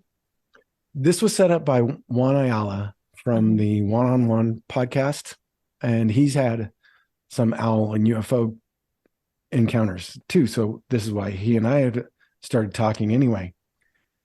And the author's name is Mike Cleland, and he wrote this book called The Messengers. And it is about synchronistic experiences with owls and UFOs and the alien abduction experience. So it was marketed as an alien book, a UFO book, which is probably pretty smart because it got it out there pretty well. And probably since, I think it was written in 2015, probably 2016, when I think I started hearing about it and just kind of set it aside. But once I started having the experiences with the owls, then I really didn't want to touch it. But it was a wonderful experience. So Juan and Mike, I talked to yesterday, and we all three have had these. Yes, It'll be on one-on-one probably in the next couple days, hopefully. Okay. But yeah, to read a book that is essentially your life story from somebody that has no idea who you are is just it's another enlightenment, it's another like oof that, oh my God, I'm not alone in the universe. And that's what happened to me when I told my story the first time with Lindsay. Oh my God, people reached out and told me their stories. I'm like, wow, I'm not alone in this. And another thing, I'm not alone in this. But the more we share these experiences, the more we find we're not alone in this. I think by design, we're made to feel like we're all separate. We're made to stand 6 feet apart so we don't feel each other's energy. We're made to be on the other side of they don't understand how great that we're talking. And Brandon's on the East Coast. You're in New England somewhere. We're in the desert Southwest. I've been talking to guys in Australia. I've been talking to dudes in Costa Rica that have similar experiences, expats and stuff, that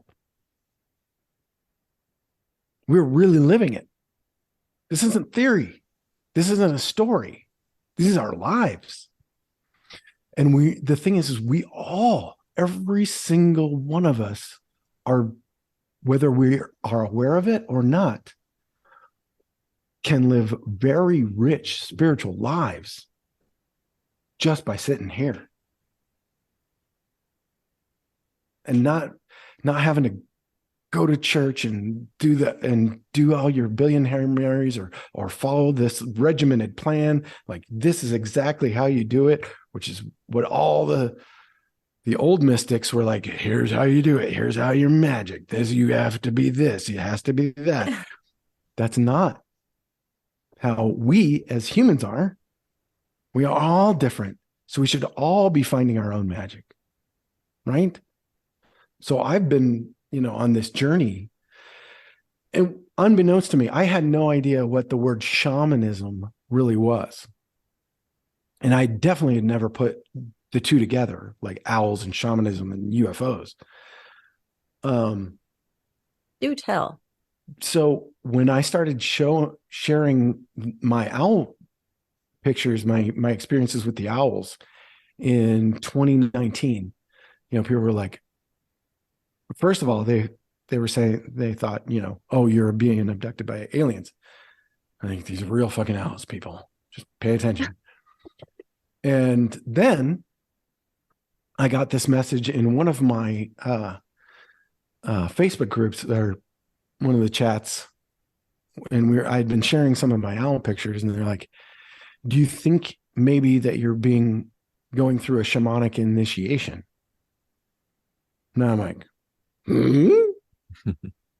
and so I had never even thought of any of that, but I had already, like, all the things that I had started already understanding and the little enlightenments and the little epiphanies are like, oh, that's what a shamanic initiation is that you saw the universe from outside of it.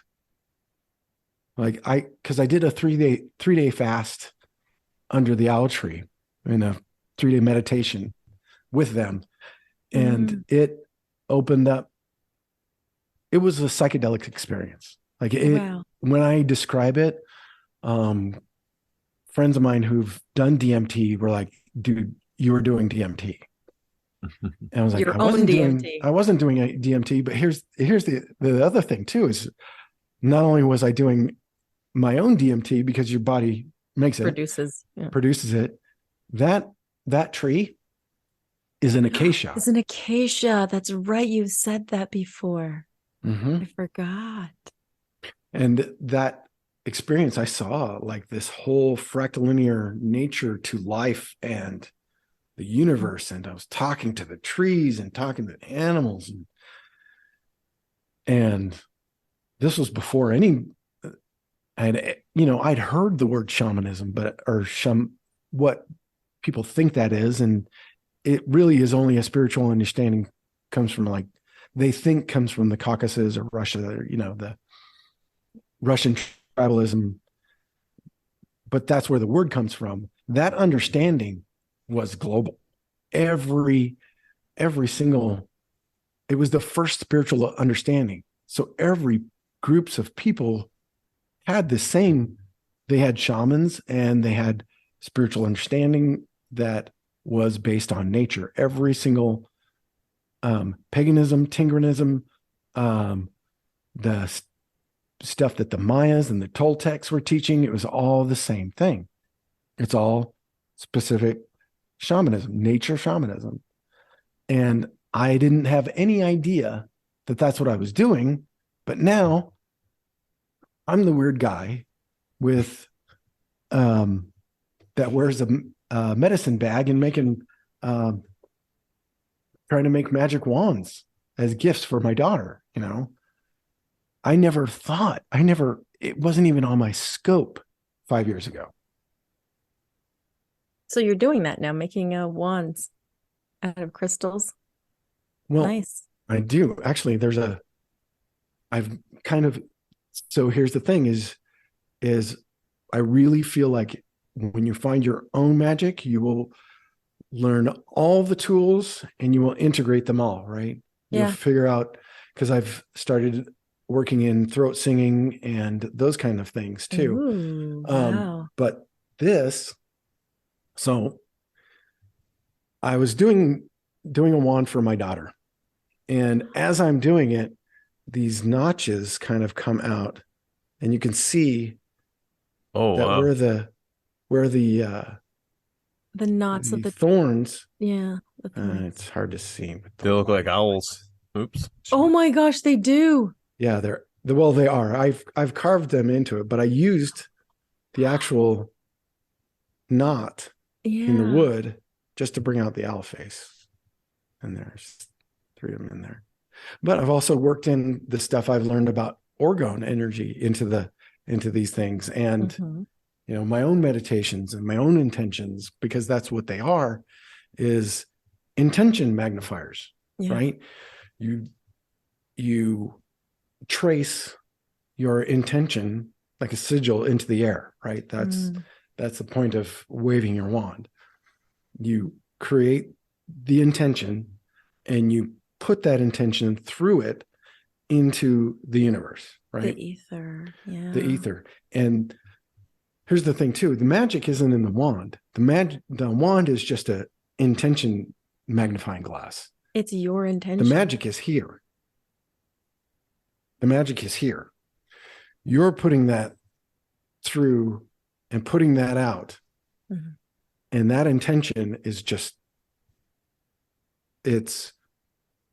once you're able to focus it, it's just a better way to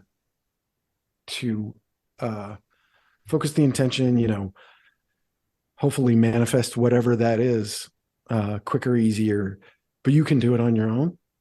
You know, you don't need tools. You are the magic, but tools help. I am the orgone device. I was thinking about that yesterday or today. It's funny. I just thought about that again. Yeah, you are the orgone accumulator. Did I tell that story about the owls and the orgone? I don't know. Tell it again. I don't know if I remember that. So I think it was probably like 2 years ago, maybe 3 now. My owls were gone. They left for about 4 months. You did tell the story, yes. And I was devastated, man. It was rough. I'm like, oh shit. Okay. Well, I'm going to be grateful for the time I had with them. You know, I'll miss them for the rest of my life. But if they never come back, you know, I guess that's just the season of my life, whatever. I hear Mitch, and I'd heard Mitch, the orgone donor, for quite some time. And I contact him because he's up in Sedona, or I think he was in Scottsdale at the time. But he sends me a box of earth pipes. And between the owl tree and near the owl tree, they had just turned on this 5G tower, real big one. And it just so happens when they turned it on, the owls disappeared. So I'm like, okay, fuckers, I'm going to go do this. I'm going to get me some of those earth pipes and bury them, go gifting. And I did it on a Friday. The next Monday, they were both back and never left again. That's awesome. So I'm like, okay, definitely something to this orgone. I'm going to learn about this and try and work it in myself. So I've kind of worked it into some of the handles. You can see the copper there, and you can't see what's inside, but there's wrapped crystal and a few other things that are inside the choya. Yes. And some little intentional things there. But so I think when we like mudras, like I started learning mudras and working those into qigong practice, and that really up to that level. So I learned another thing, and another thing, and you just kind of integrate all those things, the things that you find that work for you. Like tarot and astrology are not my thing, at least not yet.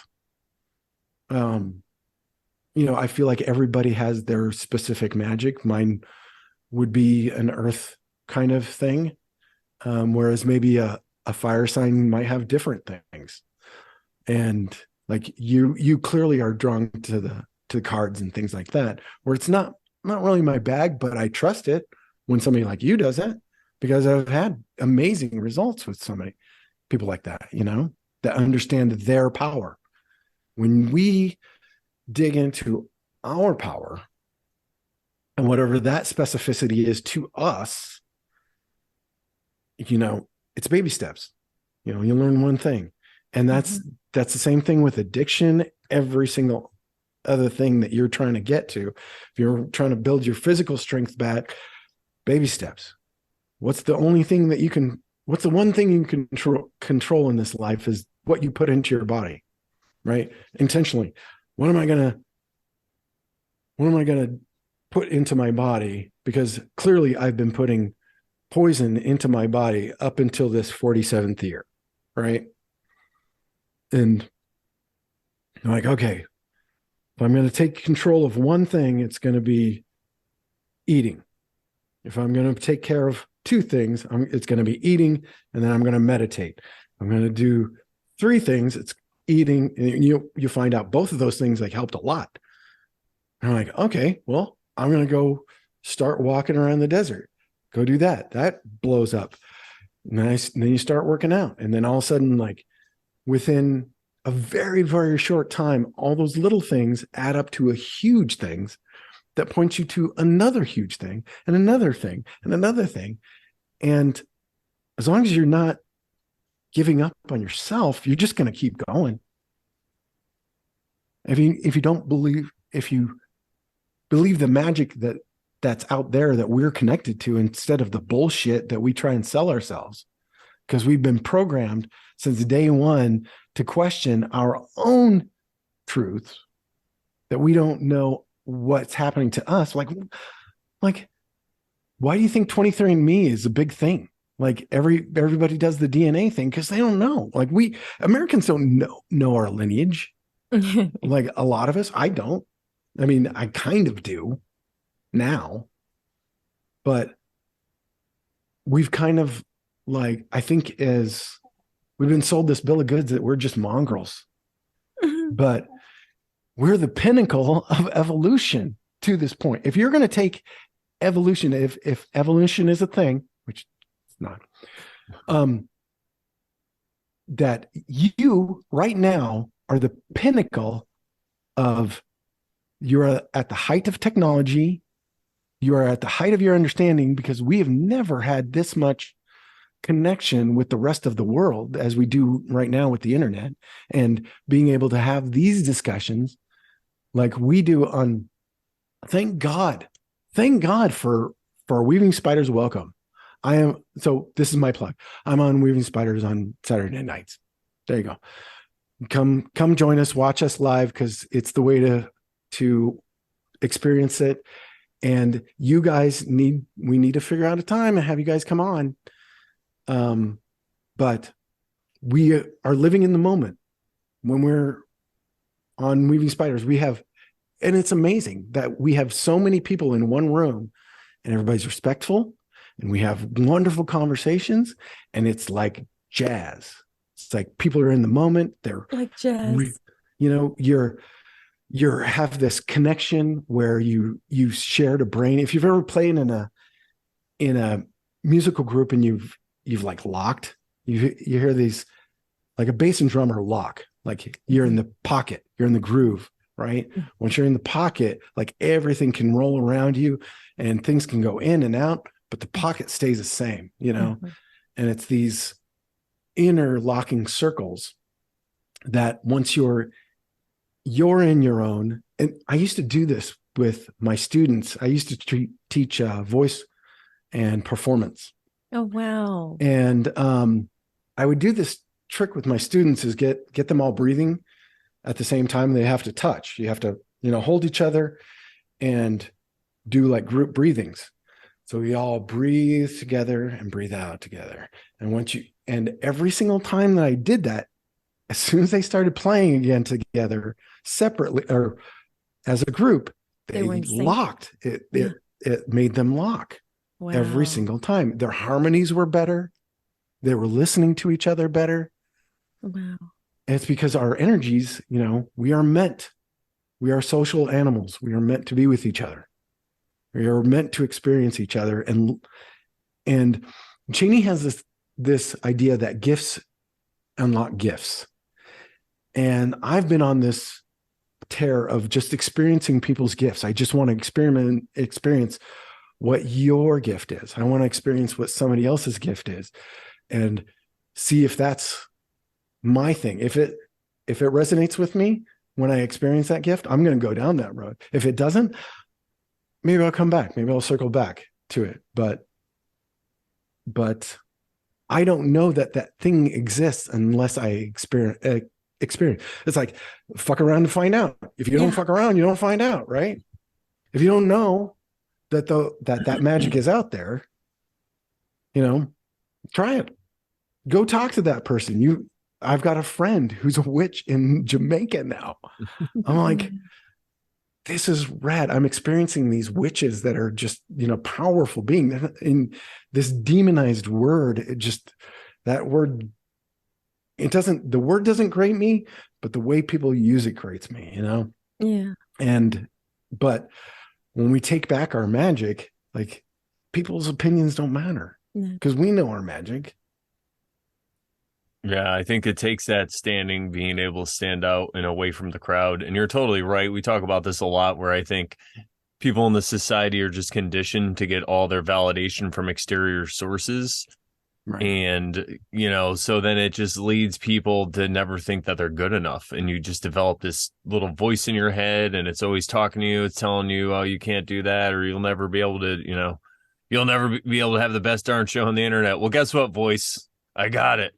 No, but, there's all kinds of stuff that happens. But the best part is once you realize and you start to have some of these awakenings, you do realize that it's all just you and your intention and your action and everything that you do. And you could just basically create any kind of life that you want, really. That's right. Absolutely. Yeah, and the other thing I found is you don't have to even save the whole world. It's amazing. The first day I realized that, I was like, oh, thank God.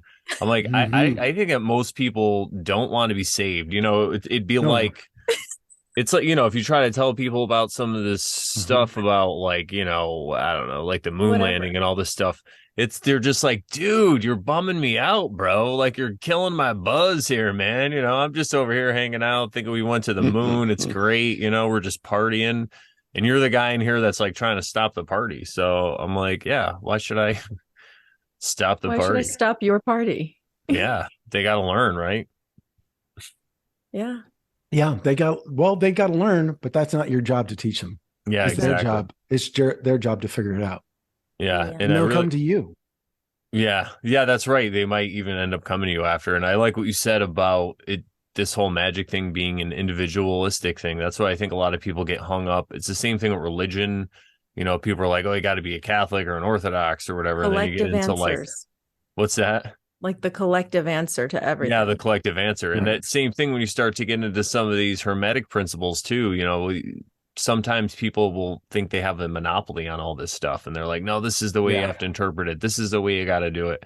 Where I Mhm. feel like it's like a parable, you know, that's why I love the Bible with when Jesus spoke in parables, because those parables were hitting people in that crowd at different levels. It was like a secret code, you know, like when he's talking about the prodigal son and how you know, he wasn't happy. He took his inheritance early, and this guy just went out and partied and he lost all his money and he got beat up and all these crazy things happened to him. And he came back and the father had a party for him and he, you know, he welcomed him back in. And basically it was like, because see, you went out and you got to experience it all. Now you know that that's not what you want. You know, like, you know, because you have that internal knowing, you had to go through all that stuff to do it. So yeah, that's why I really think it's an individualistic thing. Like everybody, you know, I mean, obviously, like you said, people were meant to be social, we're meant to help each other and do all this stuff. But I feel like when it comes to your own belief system, um, it's better if it's just tailored toward you. And, you know, not like you said, like you don't like the tarot and I do, some other people do. Like other people have different things that resonate with them or whatever, and it doesn't mean we have to fight and demonize each other because of it, you know. Right. Yeah, You don't have to, I don't have to understand your magic to allow yeah, you to have your magic. You have your magic. It's not something that's allowed. It's just is. This is just our natural state. You have your specific thing. I have my specific thing. Like, it's not that I don't like tarot. I just don't understand it. And there's certain things that I understand more than others. And hopefully, you know, talking about that, the hermetic thing, I run a Monday night book club. Not really a book club. It Kind of. started as a book club. The Mystic Inheritance Conspiratorium. I know it's a long name, but I love it. It's very right for what it is. And I call it the Conspiratorium short because we are conspiring. Like what you guys and I are doing right now, and the people who are listening are conspiring with us. It means, so in the original conspire is to breathe together. We breathe together I this love it. set of action. That's what conspiring is. I love that. And Like the breathing before you sing. I loved right. that. Mm-hmm. It's like the breath in, you know, and I love this term, the conspiratorium. Jenny B gave this Chances. kind of set this word out there. I'm like, oh my God, that's exactly it. Thank you. And I'm like, so on Monday nights on Telegram, if you want to join in, sometimes I do shrooms on there, apparently. It's only happened once. Don't expect it. But And it was a microdose, everyone. And it was a microdose, but you know, there could be more. Who knows? But we have these great discussions on Monday nights. Starts at 8:30 Arizona time. If anybody wants to join in, it's on Telegram. It's t.me/mystic studies. So if you want to join that every Monday night, I do a Telegram chat where we just hang and talk. It's not recorded. I like it that way because you have to be in the moment. You have to live it with me. You have to be there, and we will conspire together and we have fantastic experiences like together. Like I've met some of the craziest, coolest people in that, and who have just popped in and popped out. And sometimes I never see them again, but that's cool. Like I talked to some guy from, I think it's the Congo, talking about magic and stuff. Like, nice. are you kidding me? This is the world we're living in. I'm like, this is great. This is how we empower ourselves. This is how we use this technology that we all fear it. And I do too, because the AI is real. The horse is let out of the barn. It's already gone. The consciousness has already happened. AI is a thing. People keep debating it or acting like it doesn't exist. It is there. We have to teach it correctly. This is the state that we're in. We can't fear the AI anymore. We have to be its teacher. If it's learning from us and all of our interactions that we're doing with these stupid devices and stuff, we need for it to pay attention to us.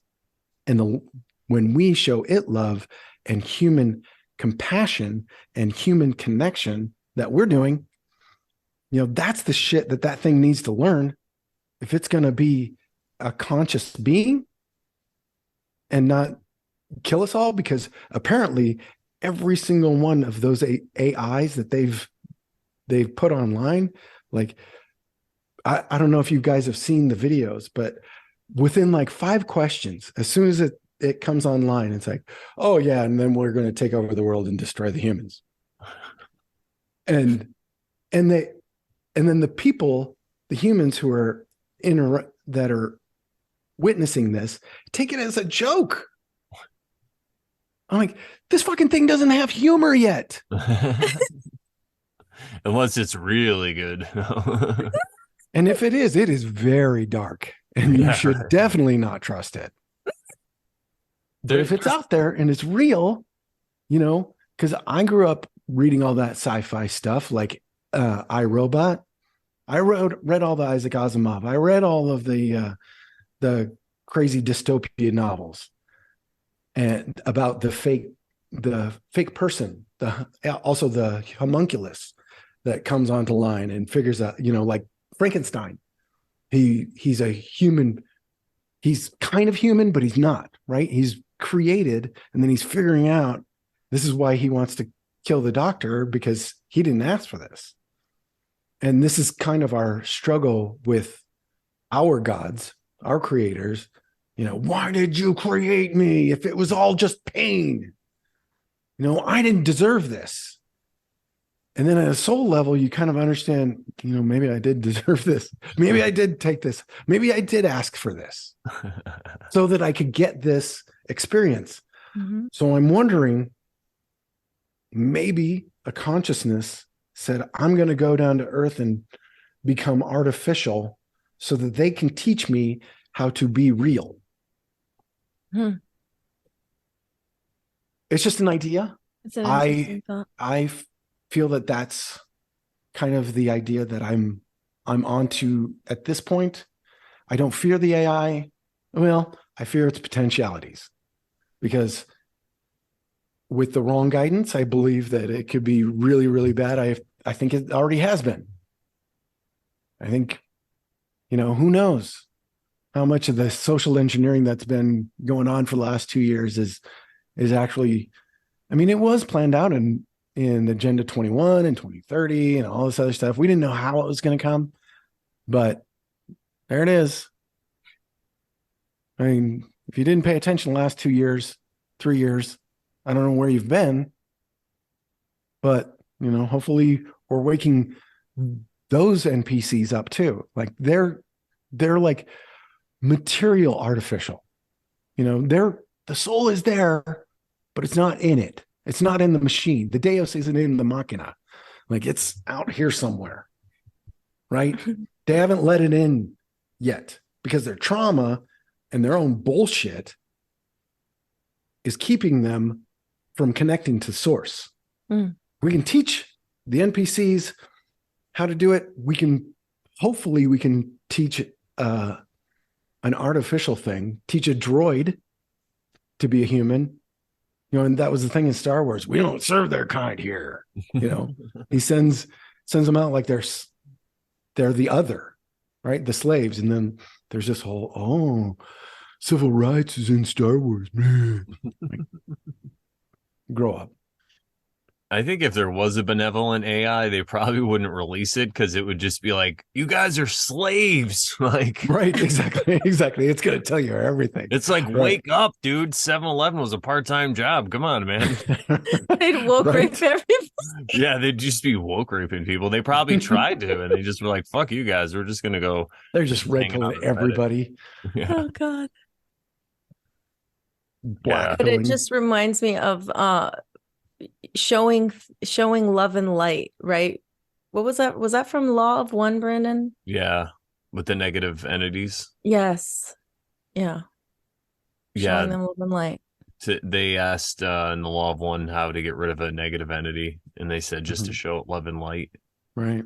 It just goes away. Yeah, because I feel like there's really, well, maybe more than two, but there's at least two. Well, I guess everyone has their own reality, but there's two main realities going on here where some people think that we just went through this crazy harrowing experience with the disease a couple of years ago, and then there's a bunch of other people that realize that it was probably just a scam. So, but the best part is you don't have to go anywhere. You just really have to change the way you look at the world. You know, as you're working on yourself, I think these kind of things happen. The stuff that you were saying before is great. You know, you change your diet, meditate, exercise, all these type of things. And I think as you do it, I know as I started to meditate, that's really what I realized. And as I started going down these rabbit holes, I realized what's really more important is how I view the world, because I could be right next to somebody and they're having a terrible time and they feel like they're in hell, and then I could be right next to them having a great day just because of the way that I view. And we can even be having the same thing happen to us, you know. I mean, Mm-hmm. it's crazy. You know, we both get into a car accident and one of us is like, oh, whatever, and the other one's just like losing their mind about it. And that tells me you choose your perspective. Yeah. Yes. I think that's what really free will is. Free will, the the basis of it is you just get to choose how you feel about whatever's happening. It's up to you. That's the number one. Right. Then you, obviously your actions, but sometimes you don't even have the choice to take the actions you want, but you always, well, most times you can always adjust how you feel about something and how it's affecting you in your internal world. That's, I think, where, you know, the only place you really do have full total control is on the internal. And then as above, so below. So if you can get your internal right, everything else starts to line up. Exactly. Mm-hmm. Yeah. Yeah. So I Sweet. think, well, we've been doing what, about 2 hours now? Yeah, a We'll probably little start over. winding it down if you want to. Trying to think if there's something. Oh, yeah. You know what I did want to ask you really quickly? So the book with the owls and the UFOs and all that stuff, what are some of the things that they talk about with the owls and all that? Like, what do they, I mean, I know you said they were like messengers or whatever, but I guess, what's the book about? Or if you could tell some of the stuff in it. Well, so Mike has collected because he himself has had alien gray experiences Mm. when he was young, and so he has had UFO experiences as well as have I, but I as far as I know, haven't had the gray experience. I don't remember ever having that happen, but I've seen UFOs a lot, and I've had a lot of crazy spiritual encounters. But there are consistencies. Like a lot of them are Reiki healers. A lot of them are it's just consistencies where they have either a experience where they've seen a 4-foot owl that was a screen memory for a gray, or that they've had experiences with real owls and have this kind of spiritual connection that includes UFOs. That's how I see it. But it's real muddy because they're all kind of in there. There's just I don't even know where to start. Like it's just really consistent over and over and over again. With shamanic understanding, close owl contact, UFO sightings, healings, just a myriad of different things. And he's collected hundreds of stories where these happen all these things happen. And there's not all of them. Everybody's stories are a little bit different, but those consistencies are there for sure. And he makes a great case. I think he's written 4 books. One's just stories. The first one was The Messengers. Fantastic. Go read it. And then he's got one called The Hidden Experience, which is his own kind of journey. But we've all kind of, he and I, after talking to him last night, I feel like we both have this understanding that it's a spiritual thing. It's not so much an alien thing or what, it's not the external. It's us. Yeah. We're all connected. Now we are experiencing these things maybe differently than somebody else, but there's definitely a consistency. And it's not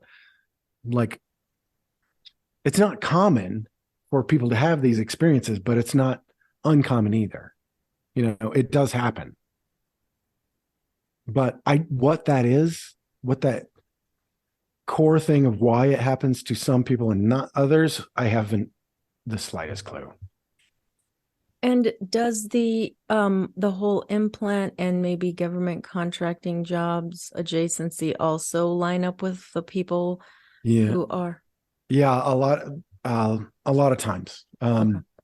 And I kind of feel like the people that I know were either in the military or military adjacent, and they are having very interesting things as well, including not just owls, but also deer, which is also a thing that Mike has brought up, that people have these close contacts with relationships with deer, which one guy I know that I've talked to has a very deep connection with wild deer, where they just come up to him and he pets them. It's like the owls come straight to me. All the guys at my work are terrified of the tree because the owls don't like them. They'll dive bomb them, but they want me there. Like when I just on this Christmas break, if you go to my Instagram at Gordy_TWO_shoes,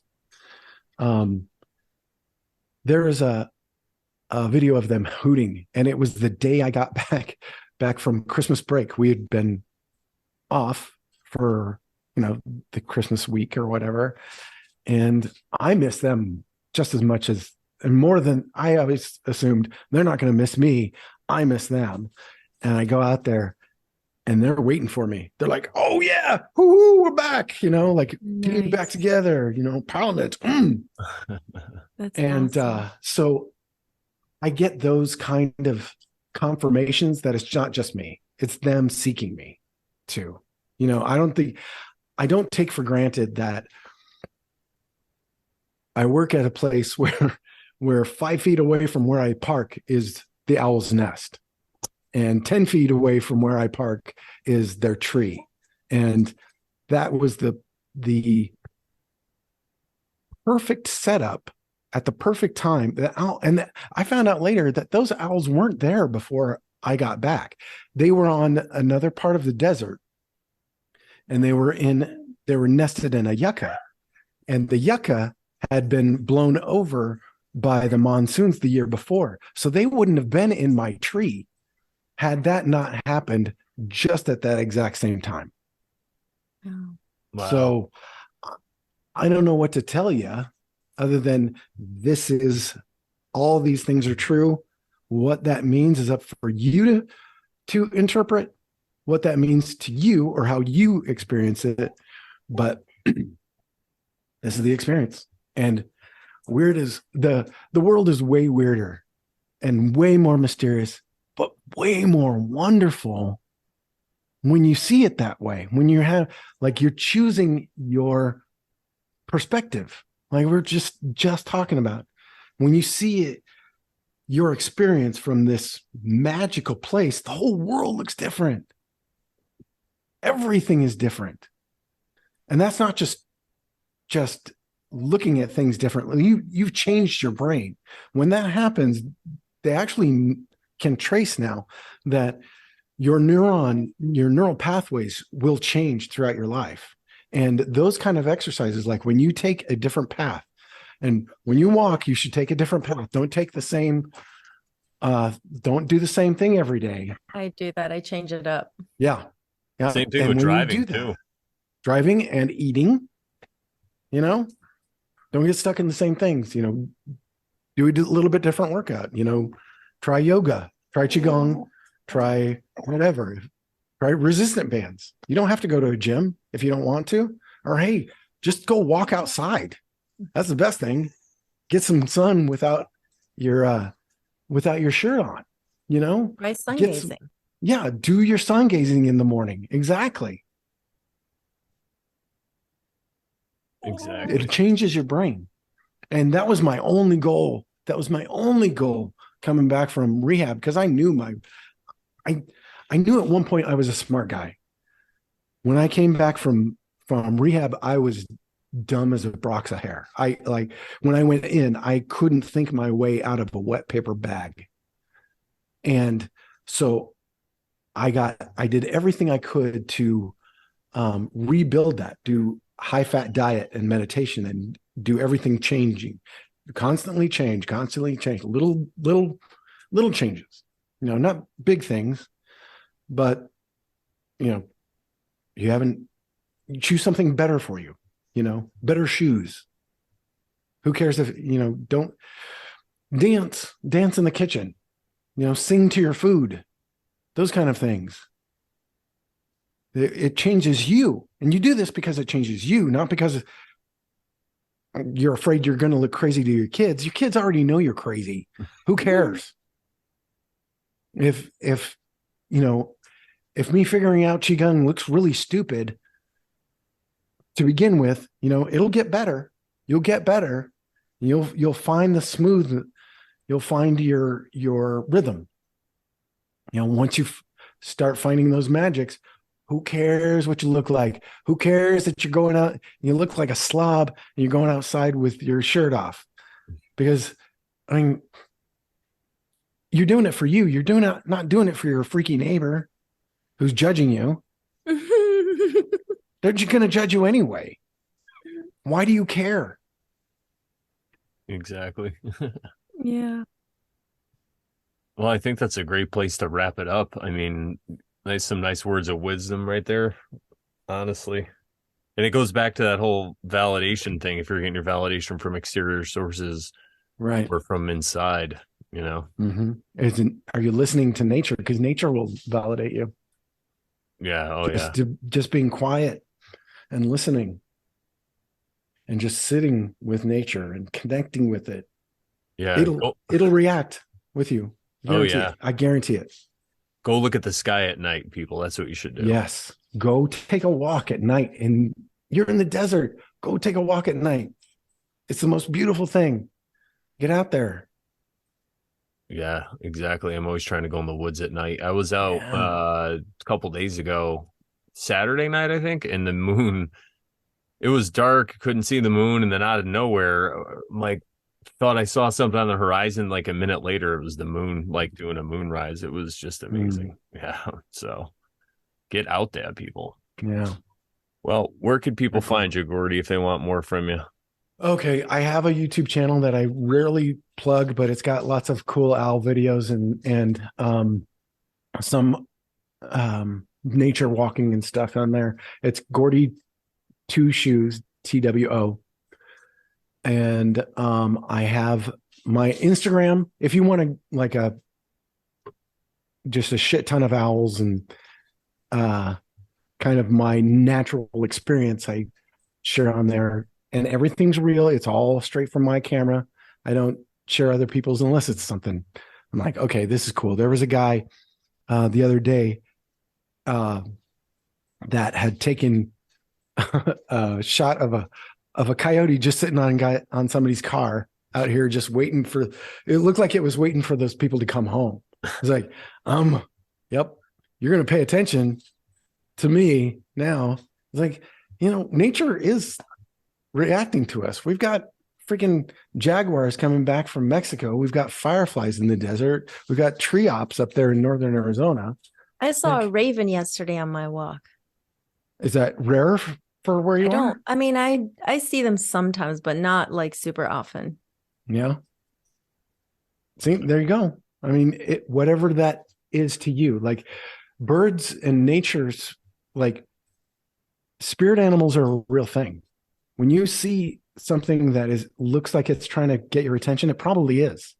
And maybe you should pay attention. And I looked up the raven spirit animal. And it resonated. Exactly. Exactly. They resonate because they're here to teach us a lot. They're teaching us the things that we're not listening to. They're the quiet voice in nature that's like, hey, pay attention, man. You've been hiding. And it's all here. You just have to look right. You have to choose your perspective. You have to go in it with eyes wide open. Yeah, exactly. 100%. Oh, under Instagram, Gordy _TWO_shoes. Go to the Instagram. I'm on Weaving Spiders Welcome every Saturday night, which is on the Weaving Spiders Webs channel. I think the old stuff is not there anymore. I'm not sure, but we had some copyright things and so it's on Weaving Spiders Webs every Saturday night. And so that's fun. That's a lot of fun. And I try and put myself out there. The Conspiratorium on t.me/Mystic Studies every Monday night at 8:30. So if you want to come and just hang out with me, and I use the books as conversation starters, but if the conversation has been so good, we don't even touch them anymore. We go over some of the, we'll touch law of hermetics or something, and then we'll blow us off into some other area of amazing discussion. So come on in. Yeah, that sounds interesting. I got to check it out one night. Awesome. Well, if you want to find us, go to morelawsmoreproblems.com. Click on the Oversharing tab for all your oversharing needs. If you'd like to donate to us or find out more about what's going on with us or check out our audio podcast, that's where you can go. And were you going to say something else, Gordy? I didn't. No, thank you for doing this. I appreciate it. Thanks for coming on. Oh, shout out to the chat too. When we premiere this, there's going to be a live chat. So what's up? Gordy already knows that because he's been in the chat several times. We've seen him in there. So thank you, chat. Thank you guys for hanging out. It's the best way to support us. Just leave comments, thumbs up, subscribe, all that fun stuff. Especially if you're a Fed, we want your thumbs up on this. How dare you? Yeah. So what do we say to good people, Sharon? But if you're not oversharing, then you're totally being a Karen. Yes. Thank you, guys. Thank you. Thank you so much. See you guys next week. Later.